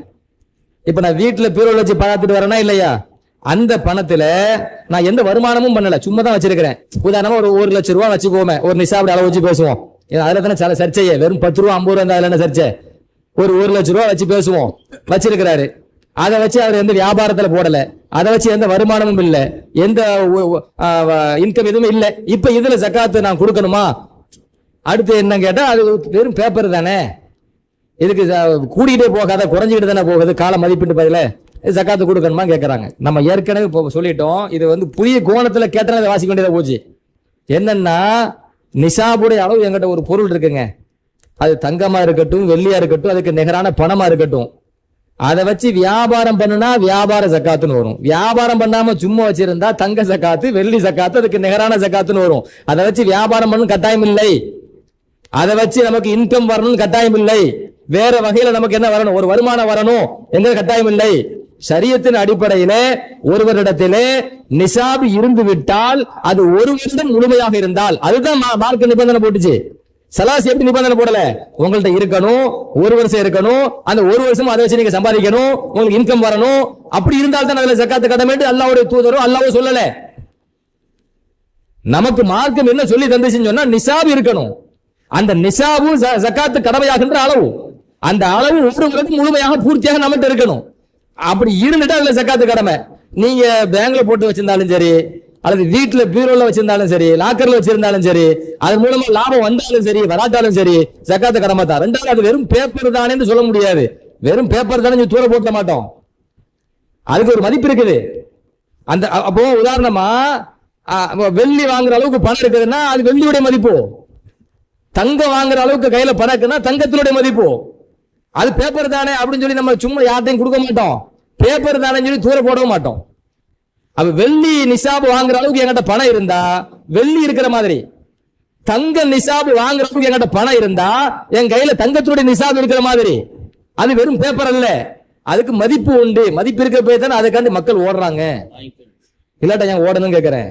ஆமா, மதிப்பு இருக்க போய் தான் தூக்கத்தை பார்க்காம நைட்டு பாருங்களேன் எத்தனை பேர் விழிச்சு வேலை பார்த்துட்டு இருக்காங்க அந்த பேப்பருக்கு தானே. மதிப்பு இல்லாட்ட ஏன் ஓடணும்? மதிப்பு இருக்குது. ஒரு விஷயத்தை விளங்கிக்கங்க, வருமானம் வந்தாலும் வராவிட்டாலும் நிசாபு இருந்து ஒரு வருடம் முழுமையடைந்து விட்டால் ஜக்காத்து கடமை. சரி, ஆமா, மதரசாவுக்கு கொடுக்கலாமா அப்படின்னு ஒரு கேள்வி வந்துச்சு. மதரசால இருந்து வந்து ஜக்காத்துக்காக வசூலுக்கு வந்து ஜக்காத்து நம்ம கொடுக்குறோம் அப்படின்னு சொன்னா மதரசா கட்டுற கட்டுமானத்துக்காகவோ மதரசாவோட மற்ற செலவுக்காகவோ அல்ல, மதரசாவில் பணி செய்கின்ற ஊழியர்களுக்கோ அல்லது மார்க்க சேவை செய்யக்கூடிய உஸ்தாதுமார்களுக்கோ அது சம்பளமாக கொடுக்கப்படுறது அல்ல. மாறாக மாணவர்களுக்காக செலவு. உணவு இருக்குது, என்னமோ சில மாணவர்களுக்கு செலவு கிடையாது இல்லையா, அந்த செலவுக்காகத்தான் அந்த ஜக்காத்து. மாணவர்களுக்கு எப்படி ஜக்காத்து கொடுக்கலாம்னு கேள்வி வரும். செல்வந்தர் வீட்டுல இருந்து வந்திருப்பாரு, ஒரு பணக்காரோடைய மகனா இருப்பாரு, ஏழையினுடைய பிள்ளையா இருப்பாரு, எல்லாரும் கலந்தானே இருப்பாங்க. அப்ப எப்படி கரெக்டா பிரிச்சு நீங்க சோறு போடுவீங்க, பிரிச்சு தங்குறதுக்கு இடம் கொடுப்பீங்க. இது ஜக்காத்து வாங்க தகுதி உள்ளவருக்கு கட்டணம், இது வாங்க அப்படி இல்ல. நீங்க வாப்பா செல்வந்தரன் கூட கோடி செலவு வந்துட்டு போட்டும், அதுக்கு பிரச்சனை இல்லை. ஒரு ஆளு பருவம் அடைஞ்சிட்டாருன்னா அவர் தனி, சரியத்து சட்ட பிரகாரம் அவர் வாழ்க்கைக்கு அவர் தான் உழைக்கணும். வாப்பா சம்பாதிக்கிறது அவருக்கு, புள்ள சம்பாதிக்கிறது இவருக்கு. மார்க்க அடிப்படை நான் பேசுறேன். பருவம் அடைஞ்சிட்டா அவர் வாழ்க்கைக்கு அவர் சம்பாதிக்கிறது தான். இப்ப மதரசாக்குன்னு வராரு பாத்தீங்களா, அவர் எந்த லிஸ்ட்ல மார்க்கம் சொல்லுது ஃபுகஹாக்கள் வைக்கிறாங்க அப்படின்னு சொன்னா, அவர் சம்பாதிக்க சக்தி இருக்குது, டேலண்ட் இருக்குது, அறிவு இருக்குது, உடம்புல தெம்பு இருக்குது, எல்லாம் இருந்தும் அவர் முழுக்க மார்க்கத்தை கற்றுக்கொள்வதற்காக, மார்க்கத்தை பாதுகாப்பதற்காக, அடுத்த தலைமுறைக்கு கியாமத் மார்க்கம் போய் சேரணும் என்பதற்காக அவர் எதை ஒதுக்குறாரு? சம்பாதித்து ஓரமா போடுறாரு. சம்பாதித்து ஓரமா போட்டாரா, இப்ப அவருக்குன்னு எந்த பேலன்ஸ் இல்லை, அவருக்குன்னு ஒரு பணம் கிடையாது, அவருக்குன்னு சொந்தமா ஒண்ணும் கிடையாது. இப்ப அவர் சரியத்தின் பார்வையில் யாரு? ஃபகீர். ஃபகீர்னு சொல்றதுனால இது பிச்சைக்காரன் அப்படிங்கிற மாதிரி பார்த்துக்க கூடாது. இது மார்க்கத்திற்காக ஒரு ஃபகீரா இருக்கிறாரு, அதுதான் விஷயம். மார்க்கத்திற்காக சஹாபாக்கள் எல்லாத்தையும் இழந்தாங்களா இல்லையா? குர்ஆன் சொல்லுறாங்க, லில் ஃபுகராஇ முஹாஜிரின் அல்லதீன உக்ரிஜு மின் தியாரிஹிம், அப்படிதான் சொல்லுது. அவங்க செல்வந்தர்களாக இருந்தாங்க, செல்வந்தர்களாக இருந்தவர்கள் தான் மார்க்கத்திற்காக ஃபுகராக்களா மாறினாங்க சஹாபா பெருமக்கள். அதே மாதிரிதான் மதரசாவிலே மார்க்கத்தை பயில்வதற்காக வந்தவர்கள் சம்பாதிப்பதற்கான டேலண்ட் இருந்தோ, சம்பாதிப்பதற்கான ஆயுள் வசதி எல்லாம் இருந்தோ, சம்பாதிப்பதை ஒதுக்கி வைத்து விட்டு முழுக்க அவர் மார்க்க கல்வியை கற்பதற்காக ஒதுங்கி வந்த காரணத்தினால இப்போ அவர் எதுவுமே இல்லாம இருக்கிறார். இப்ப எந்த லிஸ்ட் வைக்கிறது? ஃபுகரா லிஸ்ட் வைக்கணும். இன்னம சதகாத்து லில் ஃபுகராஇ மார்க்க சொல்லுதா? அதத்தான் ஃபுகஹாக்கள் சொல்றாங்க. இந்த தலபத்துல் இல்மு தாலிபுல் இல்முகளை ஃபுகரா லிஸ்ட்ல வைக்கிறோம், வச்சு அவர்களுடைய கல்விக்காக வேண்டி அவர்களுக்கு ஜக்காத் தாராளமாக கொடுக்கலாம். இப்போ மதரசா எதுக்காண்டி வாங்குறோம்? மாணவர்களுக்காக, அவர்களுடைய உறைவிடத்திற்காக, அவருடைய உணவுக்காக, அந்த கண்ணோட்டத்தில் தான் வாங்கப்படுறத தவிர மற்றதுக்காக அல்ல. எனவே நல்ல விளைவிக்கங்க. பள்ளிவாசலுக்காக வாங்குறது, பள்ளிவாசல் கட்டட நிதிக்காக வாங்குறது அப்படின்னா மார்க்கத்தில் கிடையாது, கூடாது. அப்படி யாரும் வாங்கினா தப்பு தான். ஏன்னா மார்க்க என்ன சொல்லுதுன்னு கேட்டீங்கன்னா 8 வகையினருக்கு கொடுக்கணும்னு சொல்லுது. அந்த 8 வகையினர்ல யாராச்சும் ஒரு இருக்கணும். இன்னம சதகாத்து லில் ஃபுகராஇ, ஃபகீரா இருக்கணும். வல் மசாகீனி, இன்னம சதகாத்து லில் ஃபுகராஇ வல் மசாகீனி வல் ஆமிலீன அலைஹா, ஜகாத் வசூலிக்கு கொடுக்கலா இருக்கணும். ஒரு முஅல்லஃபத்தி குலூபுஹும், புதிதாக இஸ்லாத்தை ஏற்றுக்கொண்டவரா இருக்கணும். ஒஃபிர் ரிகாபி, அதே போல இப்ப அந்த ரிகாப் கிடையாது. பழைய காலகட்டத்தில் உரிமை சீட்டு எழுதி கொடுக்கப்பட்ட அடிமைகள், அந்த அடிமைகளா இருக்கணும். ஒரு காரிமீன், அதே போல கடனாளிகளா, கடன்ல மூழ்களா இருக்கணும். ஒஃபி சபீலில்லாஹ், அல்லாஹ்வுடைய பாதையில யுத்தம் செய்யக்கூடிய அந்த ராணுவ வீரர்களா இருக்கணும். வப்னி சபீல், அதே போல வழிபோக்கனா இருக்கணும். இந்த 8 வகையினர்களுக்கு தான் ஜக்காத்து கொடுக்கிறது அப்படின்னு வரும்போது, பள்ளிவாசல் கட்டுறதுக்காக அப்படி நீங்க கொடுத்தீங்க அப்படின்னு சொன்னா இந்த 8ல என்ன வருதுன்னு கேட்கிறேன். பள்ளிவாசல் என்ன பக்கீரா? பள்ளிவாசல் என்ன மிஸ்கீனா? பள்ளிவாசல் என்ன காரிமா? அவர் தனி நபரே கிடையாது. இது எதுக்கு கொடுக்கிறதுன்னு கேட்டா, ஒரு தனி நபருடைய வாழ்க்கையில் உள்ள கஷ்டத்தை போக்குறதுக்காக கொடுக்கிறது. அப்படின்னு வரும்போது ஏழை எளிய மக்களுடைய கஷ்டத்தை போக்குறது, அதுக்காகத்தான் ஜக்காத்தை தவிர ஒரு கட்டடத்துக்காக என்ன இல்ல, ஜக்காத்து இல்ல. அதனால பள்ளி கட்டடம், அந்த கட்டடம் சில பேர் சொல்லுவாங்கன்னா ஜக்காத்தை வாங்கி போட்டு நம்ம பாட்டுக்கு ரெஸ்ட் ரூம் கட்டி விட்டுருவோம். அப்படி ஒண்ணும் கிடையாது. சில பேர் வட்டி கட்டி விட்டுருவோம், அதெல்லாம் கிடையாது. நல்ல விளங்கிக் கொள்ளுங்கள். நம்ம ஜக்காத்தாக வாங்கக்கூடிய பணம் இந்த 8 வகையினர் உள்ளவர்களுக்குத்தான் நம்ம வாங்க முடியும், கொடுக்க முடியுமே தவிர மற்ற எந்த நோக்கத்துக்காக நம்ம இஷ்டத்துக்கு என்ன செய்ய முடியாது, வாங்க முடியாது, கொடுக்க முடியாது, விளங்கிக் கொள்வோம். எனவே பள்ளிக்கு கட்டடத்துக்கு என்ற நிர்வாகத்துக்கு என்று கிடையாது, மதரசால உள்ள மாணவர்களுக்காக ஜக்காத் தாராளமா என்ன செய்யலாம், கொடுக்கலாம்.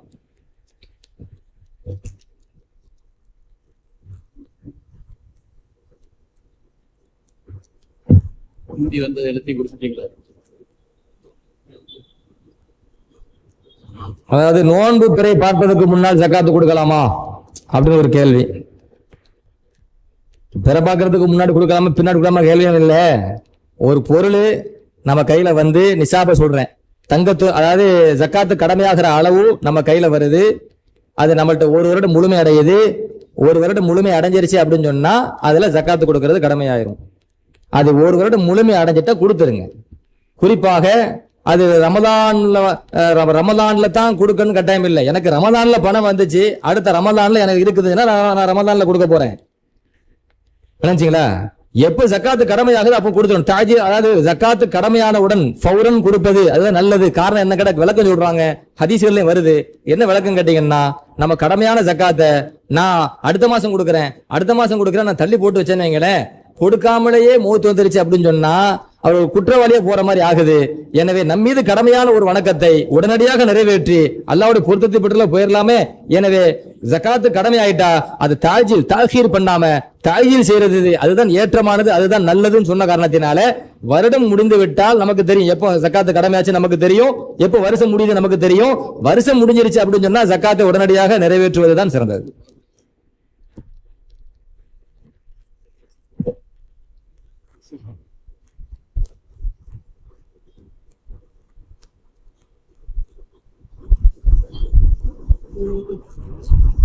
அடுத்து என்ன சொல்றாருன்னா, ஒருவர் வந்து வீடு கட்டி இருக்கிறாரு, அதுல வந்து வாடகைக்கு ஆள் வச்சிருக்கிறாங்க.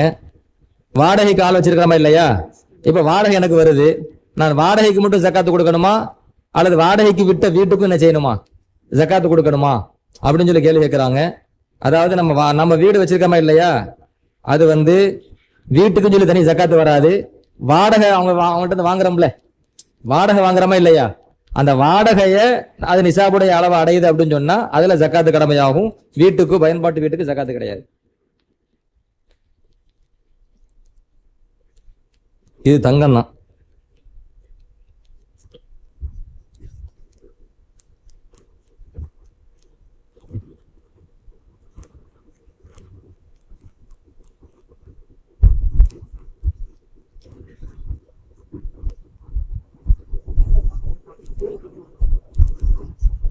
அடுத்து ஒரு கேள்வி கேட்கிறாரு, அந்த கேள்வி நான் விளங்குற மாதிரி சொல்லிடுறேன். ஒரு ஆள்கிட்ட வந்து நிசாபு கடமையான 85 கிராம் நகை இருக்குது, அதுக்கு 100% ஒரு ஆள் கொடுத்துட்டாரு. கொடுத்துட்டு அது குறைஞ்சிருந்தானே, கரெக்டா 85 கிராம் தான் இருக்குதுங்க, அதுக்கு அதுல இருந்து அவர் ஜக்காத்தை கொடுத்துட்டாரு. அப்ப அந்த அளவு குறைஞ்சிட்டு தானே. இப்ப குறைஞ்ச பிறகு அதுல ஜக்காத்து வருமா வராதான் கேட்டா அதுல என்ன வராது, ஜக்காத் நிசாபுல இருந்து கொஞ்சம் குறைந்தாலும் குறைந்ததுல என்ன வராது, அடுத்த வருஷம் ஜக்காத்து கூட அதுல வராது. எப்ப அதுல வரும், நிசாபை அடைஞ்சிருந்தா நிசாபு கூடிட்டா அப்பதான் அதுல ஜக்காத் வருமே தவிர நிசாபை விட்டு குறைந்து விட்டால் குறைந்திருக்கும் காலம் எல்லாம் அதுல ஜக்காத் இல்லை. எப்ப நிசாபை அடைகிறது அப்ப இருந்து வருஷம் ஆரம்பிக்கும்.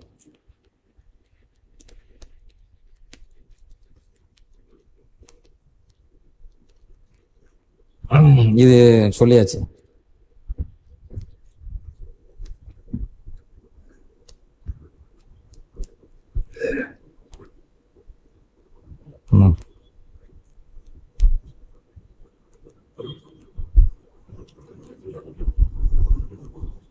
எல்லாம் சொன்னதுதான்.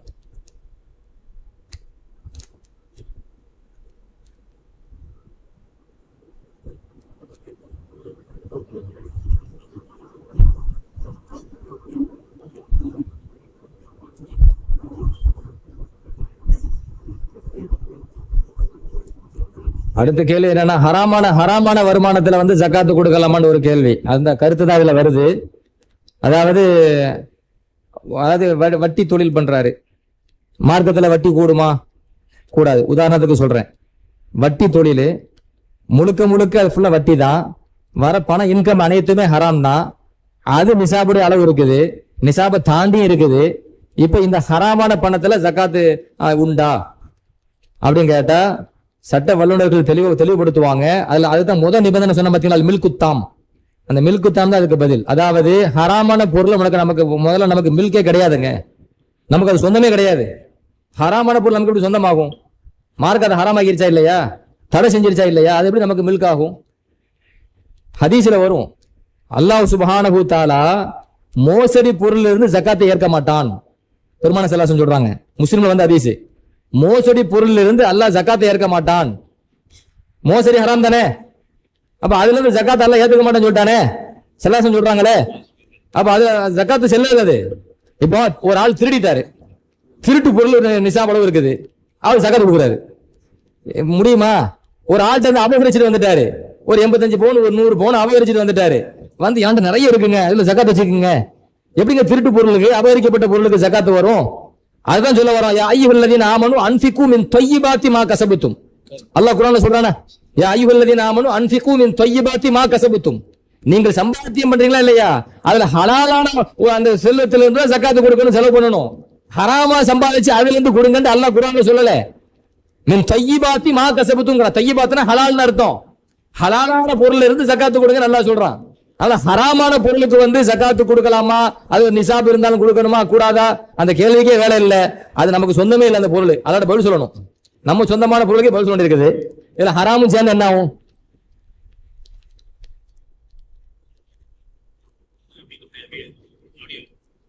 இது ஏற்கனவே வந்து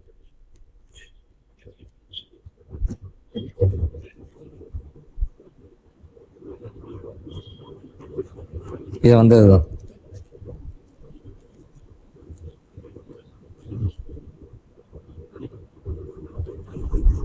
என்ன விழிப்புணர்வு பேசுற இடம் இல்லை.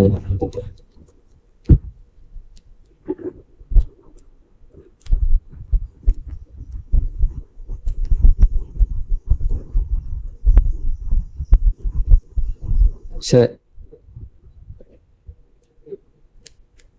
அடுத்து என்னன்னா, ஜக்காத்து வந்து நம்ம ஜக்காத்து கொடுக்கிற அந்த பணத்தை வந்து ஒரு குடும்பத்திற்கே முழுசா கொடுத்துடலாமா, அல்லது அதை பிரித்து பல நபர்களுக்கு கொடுக்கலாமா, எப்படி கொடுக்கறது அப்படின்னு இதுல எது சிறந்தது அப்படி கேள்வி கேட்கிறாங்க.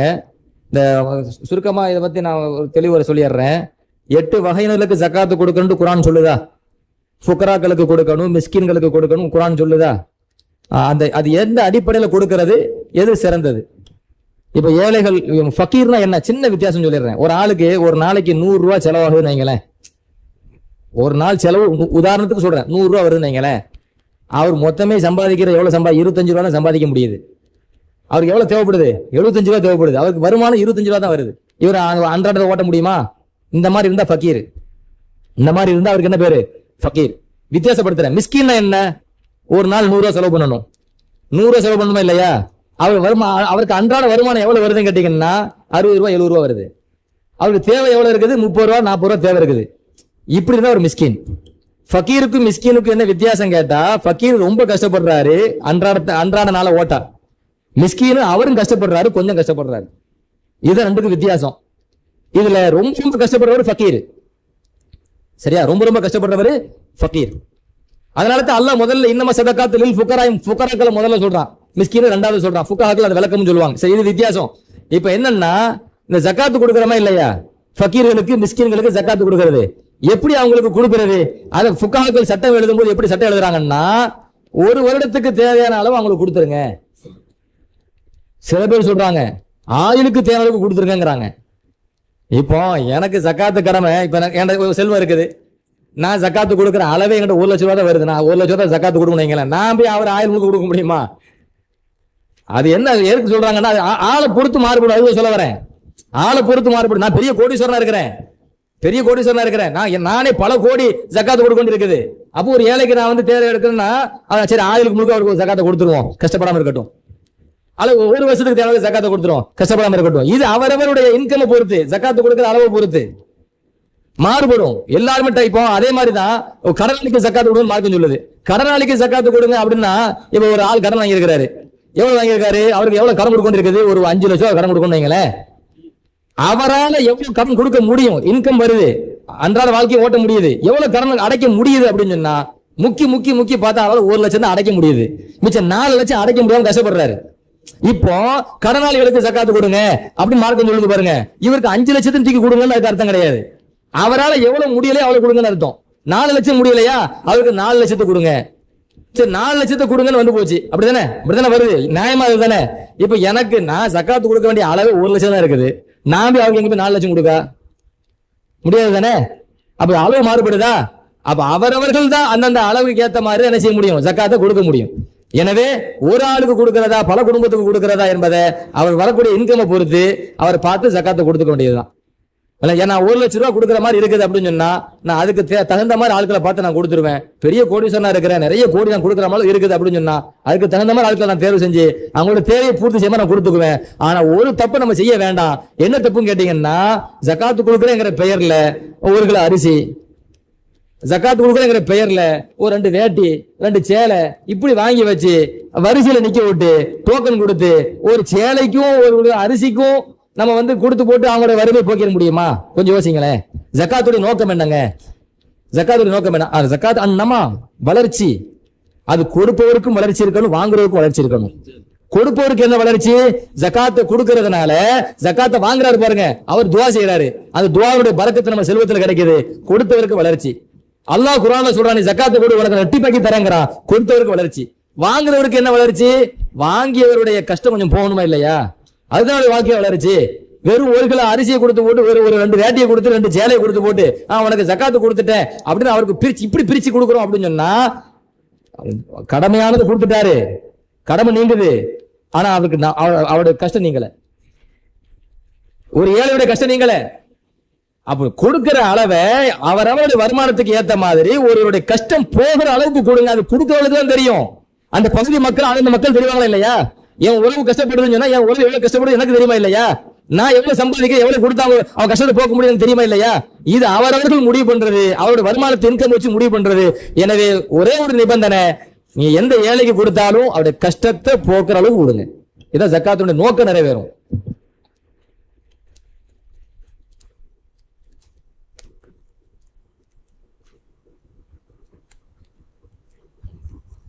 பைத்துல் மாலுக்கு ஜக்காத்து கொடுத்து விட்டு அதே பணம் மற்ற சேவை வட்டியில்லா கடனுக்கு பயன்படுத்துவது கூடுமா?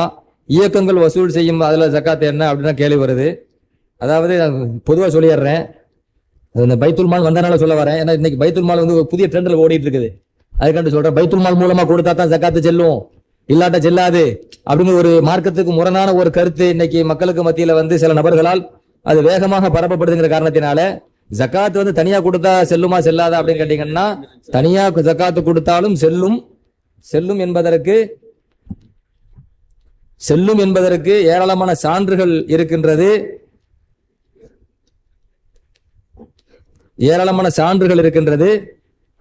ஒரு இஸ்லாமிய அரசாங்கமா நடக்குது, அரசாங்கம் இல்லாம நடக்குது. இரண்டுக்கும் தீர்வு சொல்றதுன்னு மார்க்கம்.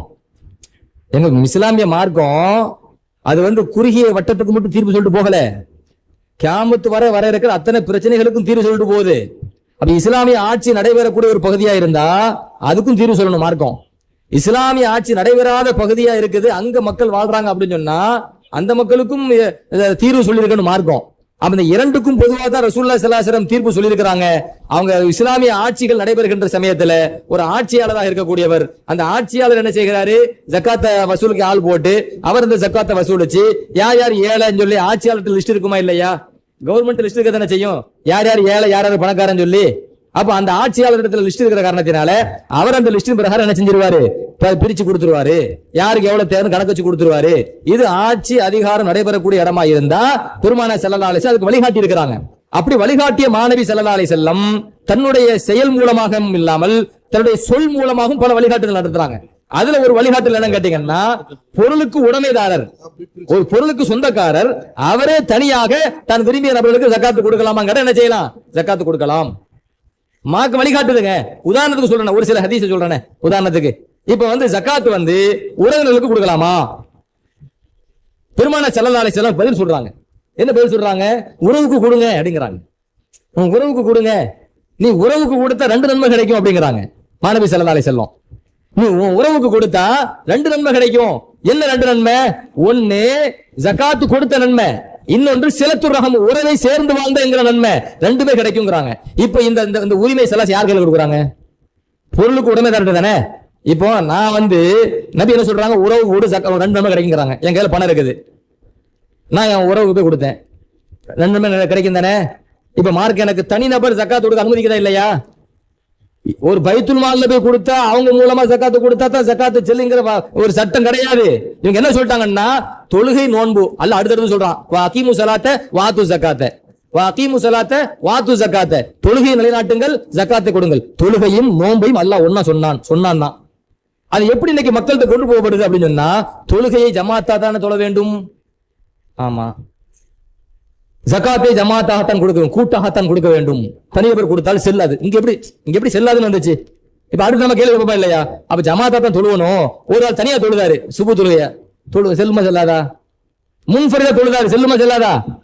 செல்லும் தானே. இவங்க எப்படி சட்டம் சொல்றாங்கன்னா, தொழுகையோட ஒப்பிடுறாங்களாம். தொழுகையோட ஒப்பிட்டு போட்டு சட்டம் எப்படி சொல்றாங்க பாருங்க. சட்டம் எப்படி சொல்றாங்க? ஜமாத்தா தான் தொழ வேண்டும். சரி, அது உண்மைதான். தனியா தொழுத கூடுமா கூடாதா? நீங்க என்ன சட்டம் சொல்றீங்க? பைத்துல் மால் மூலியா கொடுத்தா தான் செல்லும், அப்புறம் தனியா கொடுத்தா செல்லாது. என்னங்க சட்டம் இது? இப்படி சட்டமே கிடையாது. அதனால தனிநபர் ஜக்காத்து கொடுக்கலாமா கொடுக்க கூடாதான்னு கேட்டா தாராளமா என்ன செய்யலாம், ஜக்காத்து கொடுக்கலாம். அப்படி ஜக்காத்து அவரு கொடுப்பதற்கு மார்க்கம் அனுமதிக்கின்றது. இஸ்லாம் ரெண்டா பிரிக்குது, அல் அம்வாலுல் லாஹிரா அல் அம்வாலுல் பாத்தினா. நான் அதுக்குள்ள விரிவா போக முடியல. ஆனா இந்த தங்கம், இந்த வெள்ளி, நல்ல கவனிங்க, தங்கம், இந்த வெள்ளி, வியாபார சரக்கு, சரிங்களா, தங்கத்துக்கு நிகரான பணங்கள், இது எல்லாமே உண்மையிலேயே அல் அம்வாலுல் லாஹிரால கொண்டு வராங்க. இது தனிநபராக ஜக்காத் என்ன செய்யலாம், கொடுக்கலாம்னு கொண்டு வராங்க. அப்படி கொடுத்தால் அவருக்கு ஜக்காத்து கொடுத்த நன்மையும் கிடைக்கும் சொல்லி சட்டங்கள் என்ன செய்யறாங்க, குர்ஆன் ஹதீஸின் அடிப்படையில ஃபுகஹாக்கள் சட்டம் வகுத்திருக்கிறாங்க. ஏராளமான ஆதாரங்கள் ஹதீஸ்களை கொண்டு வராங்க. எனவே ஒருவர் தனக்கு சொந்தமான பொருளை பைத்துல் மால் மூலமாகத்தான் கொடுக்கணும் என்கிற சட்டம் கிடையாது. தனிநபராகவும் கொடுக்கலாம். இதுல இன்னொரு விஷயத்தையும் கவனிங்க. இன்னைக்கு பைத்துல் மால் மூலமாக கொடுக்கிறோம் என்கிற பெயர்ல அவங்க எப்படி பண்றாங்க என்பது நமக்கு தெரியாம போகுது. அதனால ஃபுகஹாக்கள் சட்டம் வகுக்கிறாங்க. இந்த ஜூர் நிறைந்த இந்த காலகட்டத்தில் அநியாயங்களும் பாவங்களும் நிறைந்த இந்த காலகட்டங்கள்ல எந்த அளவுக்கு ஆகி போச்சு, பண விஷயத்துல எந்த அளவுக்கு ஆகி போச்சு அப்படிங்கிறது, நம்பிக்கை அற்றுப்போன இந்த காலகட்டத்துல ஒவ்வொருத்தருக்கும் தாமரை நம்பிக்கை இருக்கும். அப்படித்தானே? நான் யாரு கொடுக்க தெரியுமா இல்லையா? கஷ்டப்பட்டவருக்கு, ஏழைக்கு, என் குடும்பத்தில் உள்ள உறவுக்கு நான் ஜக்காத்து கொடுப்பேன்னு எனக்கு தெரியும். நான் வேற யார்கிட்ட கொடுத்தேன்னா அவங்க சரியான முறையில் கொடுத்தாங்களா எனக்கு நம்பிக்கை இல்லை. ஏன்னா இந்த காலகட்டத்தில் பாவங்கள் அதிகரித்த காலம். இந்த மாதிரி பாவங்கள் அதிகரித்த காலகட்டத்தில், நம்பிக்கைகள் குறைந்து போற காலகட்டத்தில் இப்ப எது அஃலலு, எது சிறந்தது அப்படின்னு நீங்க பாத்தீங்க அப்படின்னு சொன்னா, அவரவர் பொருளுக்கு அவரவரே பொறுப்பேற்று அவரவரே தேர்வு செய்து கொடுப்பது, அதுதான் இப்போ உள்ள காலகட்டத்துக்கு மிக சால சிறந்தது என்பது என்கிற அளவுக்கு. இதே இவ்வளவு தெளிவா பேசுறேன்னா ஃபிக்ஹ் கிதாபில் கூட இல்லைன்னு சொல்றாங்க. அதுக்காகத்தான் நான் ஃபிக்ஹ் கிதாப் மேற்கோள் காட்டி பேசிட்டு இருக்கிறேன். ஃபிக்ஹ் கிதாபிலே தனியா ஜக்காத் கொடுன்னு சொல்லலங்க அப்படிங்கிற அளவுக்கு இன்னைக்கு பேசப்படுது. எந்த அளவுக்கு ஃபிக்ஹ் கிதாபுகள்ல இமாம்கள் குர்ஆன் ஹதீஸை ஆராய்ந்து தனிநபராக கொடுப்பது இன்றைய காலகட்டத்தில் சிறந்தது என்று சொல்கிற அளவுக்கு சட்டங்கள் வகுக்கப்பட்டிருக்குது. அதனால நீங்க தனிநபராக கொடுப்பது சிறந்தது ஒண்ணு. ரெண்டாவது, பைத்துல் மால்ல கொடுத்தோம், அவங்க ஜக்காத்தை கரெக்டா கொடுக்கணும்னு சொல்றாங்க, கொடுத்தோம். இப்ப அந்த பணத்தை யாருக்கு கொடுக்கிறது? அந்த பணத்தை ஜக்காத்துக்காக அல்லாஹ் யார நியமிச்சிருக்கிறானோ வாங்குறதுக்கு தகுதியா அவங்களுக்காக மட்டுமே தான் கொடுக்க முடியுமே தவிர மற்ற எந்த நோக்கத்திற்காகவும் என்ன செய்ய முடியாது. அதுல இருந்து இந்த உதவி செய்யற அந்த உதவி செய்ய மற்ற விஷயத்துக்காக கொடுக்க முடியாது. மார்க்கம் யார் யாருக்கு கொடுக்கலாம் என்று 8 வகையினரை சொல்கிறதோ அந்த 8 வகையினருக்காக மாத்திரமே ஜக்காத்து பெறுவதற்கு தகுதியானவர்களுக்கு மாத்திரமே தான் கொடுக்க முடியும். நம்ம இஷ்டத்துக்கு என்ன செய்ய முடியாது, எல்லாத்துக்கும் கொடுத்து அதுல இருந்து பிசினஸ் பண்ண முடியாதுங்கிற கருத்தையும் நம்ம பதிவு செய்யறோம். சரி, அல்ஹம்துலில்லாஹ் நிறைய கேள்விகள் இருக்கிறது. ஆனா அத்தனை கேள்விகளுக்குமே பெரும்பாலும் நம்ம சொன்ன பதில்கள் பல கேள்விகளை உள்ளடக்கியதான் இருக்குது என்பதையும் நம்ம பதிவு செய்யறேன். இந்த ஒண்ணு மட்டும் சொல்லிடுவாங்க. ஜக்காத்து வாங்க தகுந்த ஹஜ்ஜு கடமை இல்லாத ஒரு ஏழையை ஹஜ்ஜுக்கு அனுப்பி வைக்க ஜக்காத்து தொகையை கொடுக்கலாமா அப்படிங்கிற ஒரு கேள்வி. ஜக்காத்து வாங்குறதுக்கு ஒரு ஆளுக்கு தகுதி இருக்குது, அவருக்கு ஹஜ்ஜு நிறைவேற்றல அந்த ஏழை. இப்ப அவருக்கு நீ ஹஜ்ஜுக்கு போயிட்டு வாங்க அப்படின்னு சொல்லி ஜக்காத்து பணத்தை கொடுக்கலாமா அப்படின்னு கேக்குறாங்க. இந்த கேள்வி ஒண்ணு விளங்கிக்கங்க. ஜக்காத்து ஏழையே ஹஜ்ஜுக்கு அனுப்புறதுக்காக என் ஜக்காத்து பணத்தை கொடுக்கறது. நான் ஜக்காத்து பணத்தை கொடுத்துட்டேன் அப்படின்னு சொன்னா தம்லீக்னா என்ன? அவர் விருப்பப்பட்ட மாதிரி செலவு பண்றது. அவர் விருப்பப்பட்ட மாதிரி செலவு பண்றதுக்காக சொந்தமாக்கி கொடுத்தல். நான் ஒரு ஏழைக்கு ஜக்காத்து கொடுக்குறேன், அவரு கஷ்டம் போகிறதான் கொடுக்குறேன். அவர் ஹஜ்ஜி கடமை, அவர் ஹஜ்ஜி செஞ்சா என்ன செய்யாட்டா என்ன, அவரோட தேவையை போக்குறதுக்காக. இப்ப நான் ஹஜ்ஜுக்காக மட்டும் தான் கொடுப்பேன், ஹஜ்ஜை மட்டும் தான் செய்யணும் எப்படி நிபந்தனை போடுவீங்க? அவருக்கு மத்த தேவை இருக்காதா, கஷ்டம் இருக்காதா? ஆனா நிபந்தனை போட்டு ஹஜ்ஜுக்கு மட்டுமே இதை நீ செலவழிக்க வேண்டும் என்று நிபந்தனை போட்டு நீங்க என்ன செய்ய முடியாது. ஒரு ஏழைக்கு நீங்க காசை கொடுத்து ஹஜ்ஜை அனுப்பிக்க முடியாது. மாறாக நீங்க ஒரு ஏழைக்கு நீங்க ஜக்காத்து கொடுக்குறீங்க, தாராளமா கொடுங்க. அதை தம்லீக் பண்ணி கொடுத்துருங்க. அவர் விரும்புனா அதை வாங்கி ஹஜ்ஜுக்கு போகணும் ஆசைப்பட்டா அவர் ஹஜ்ஜுக்கு போறாரு, உம்ராக்கு போகணும் ஆசைப்பட்டா உம்ராவுக்கு போறாரு. அவர் குடும்பத்துல கஷ்டத்தை போக்குறாரு, கஷ்டத்தை போக்குறாரு. அது அவர் விருப்பம். அடுத்தவருடைய விருப்பத்தை நம்ம எப்படி தள்ள முடியும்? நம்ம கடமை என்ன கேட்டா, ஒரு ஏழைக்கு கொடுக்க வேண்டியதை ஏழைக்கு கொடுத்துடணும், அவ்வளவுதான். நீ இதை வச்சு இதைத்தான் செய்ய வேண்டும், இதை செய்யக்கூடாது. அந்த உத்தரவு போற அதிகாரம் குர்ஆன் நமக்கு தரல, ஹதீஸ் நமக்கு தரல. உங்களுக்கு விருப்பம் இருக்குதா, ஒரு ஏழை ஹஜ்ஜி போகணும் இருக்குதா, சொந்த காசுல கூட்டு போயிருங்க. அவர் காசை கொடுத்து ஜக்காத்துல என்னங்க, ஒரு ஏழை கொடுக்க பார்த்தீங்கன்னா அது அவர் காசுங்க, அது நம்ம காசு கிடையாது. நீங்க அவர் காசு அவர் கையில கொடுத்து போட்டு ஹஜ்ஜிக்கு மட்டும் தான் போகணும் எப்படி சொல்லுவீங்க? உங்க காசுல கூட்டு போலாம். ஒரு பணக்காரர் தன்னுடைய காசுல நீ வாப்பா ஹஜ்ஜிக்கு போலாம்பா, வாப்பா உம்ராக்கு போலாம்பா, அப்படி கூட்டு போலாமே தவிர ஒரு ஏழைக்கு கொடுக்க வேண்டிய பணத்தை அவர் கையில கொடுத்து, அவருக்கு சொந்தமான பணத்தை அவர் கையில கொடுத்து, அவருக்கே நிபந்தனை போட்டு ஹஜ்ஜிக்கு மட்டும் தான் போக வேண்டும் என்று சொல்வதற்கான அதிகாரம் யாருக்கும் இல்லை என்பதை நம்ம தெளிவுபடுத்திக்கிறோம். சங்கைக்குரியவர்களே, ஒரு சின்ன சுருக்கமான நன்றியோடைய ஒரு துவாவோடையும் இன்ஷா அல்லாஹ் அதுக்கு பிறகு நம்ம கலைவோம். ஜகாத் சம்பந்தப்பட்ட இந்த விழிப்புணர்வுல நமக்கு ஜகாத் அதை பற்றி உண்டான கவனம் கூடுதலாக நமக்கு இருக்கணும். சில விஷயங்களை ரொம்ப தெளிவாக தெரிஞ்ச ஆட்கள்கிட்ட கேட்டுக்கறணும். பைத்துல் மால் சம்பந்தப்பட்ட ஒரு விஷயத்தையும் அதில் சொன்னாங்க. ஒரு குறிப்பிட்ட பைத்துல் மால் ரொம்ப தெளிவான முறையில அவங்க உரிய முறையில ஏழைகளை கொண்டு போய் சேர்த்துட்டு இருக்கிறாங்க அப்படிங்கிற மாதிரி ஊர்ல நமக்கு கன்ஃபார்மா தெரியும் அப்படின்னு சொன்னா அப்படிப்பட்டதுல கொடுக்கறது தப்பில்லை. பொதுவாக இயக்கங்கள் பைத்துல் மால்ங்கிற பேர்ல அவங்க வாங்கிட்டு அவங்க யாருக்கும் கொடுக்கறாங்களோ கொடுக்கலையோ, கடந்த வருஷம் நடந்த ஒரு ஊர்ல சொன்னாங்க பைத்துல் மால் பேர்ல தன்னோட இயக்கத்துக்கு ஒரு பேர் அடுத்தவங்க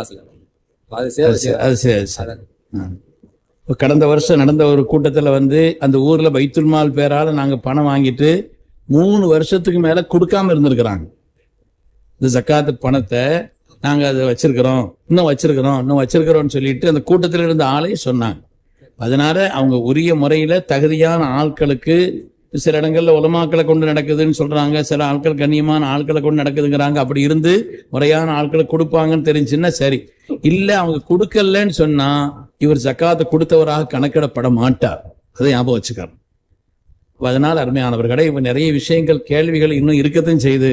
ஆனா நமக்கு நேரம் இருக்குது, அடுத்தடுத்த நேரம் ஆயிடுச்சு, அடுத்த வேலைகளும் இருக்குதுங்கிறதுனால இன்ஷா அல்லாஹ் கண்ணியமான நம்முடைய உலமாக்கள் நிறைய வந்திருக்கிறாங்க. இன்ஷா அல்லாஹ் நீங்க உலமாக்கள்கிட்ட கேட்டுக்கறணும். இதை நம்மள ஜக்காத் சம்பந்தப்பட்ட ஒரு விழிப்புணர்வு உண்டாக்கணும் அப்படிங்கிறதுக்காக வேண்டி நடத்தப்பட்ட ஒரு கூட்டமே தவிர இருக்கிற அவ்வளவு பேருக்கு உண்டான எல்லா சந்தேகத்தையும் தீர்த்து முடிச்சிட்டோம் அப்படிங்கிற ஒரு கூட்டம் இல்லை. ஜக்காத்தை பற்றி உண்டான ஒரு நிலை நமக்கு ஆசைப்படணும், அதை கொடுக்கணும், அதுக்கு உண்டான ஒரு எண்ணங்களை வளர்த்துக்கணுங்கிறதுக்காக வேண்டிதான் உள்ள கூட்டம். இன்ஷா அல்லாஹ் வேறு சம்பந்தப்பட்ட விஷயங்களை தனிப்பட்ட முறையில் மைக்கில் கேட்டு பதில் சொல்லிதான் ஆகணும் அப்படிங்கிறது இல்லை. தனிப்பட்ட முறையில நீங்க அசத்திட்ட இன்ஷா அல்லாஹ் கேட்டுக்கறலாங்க.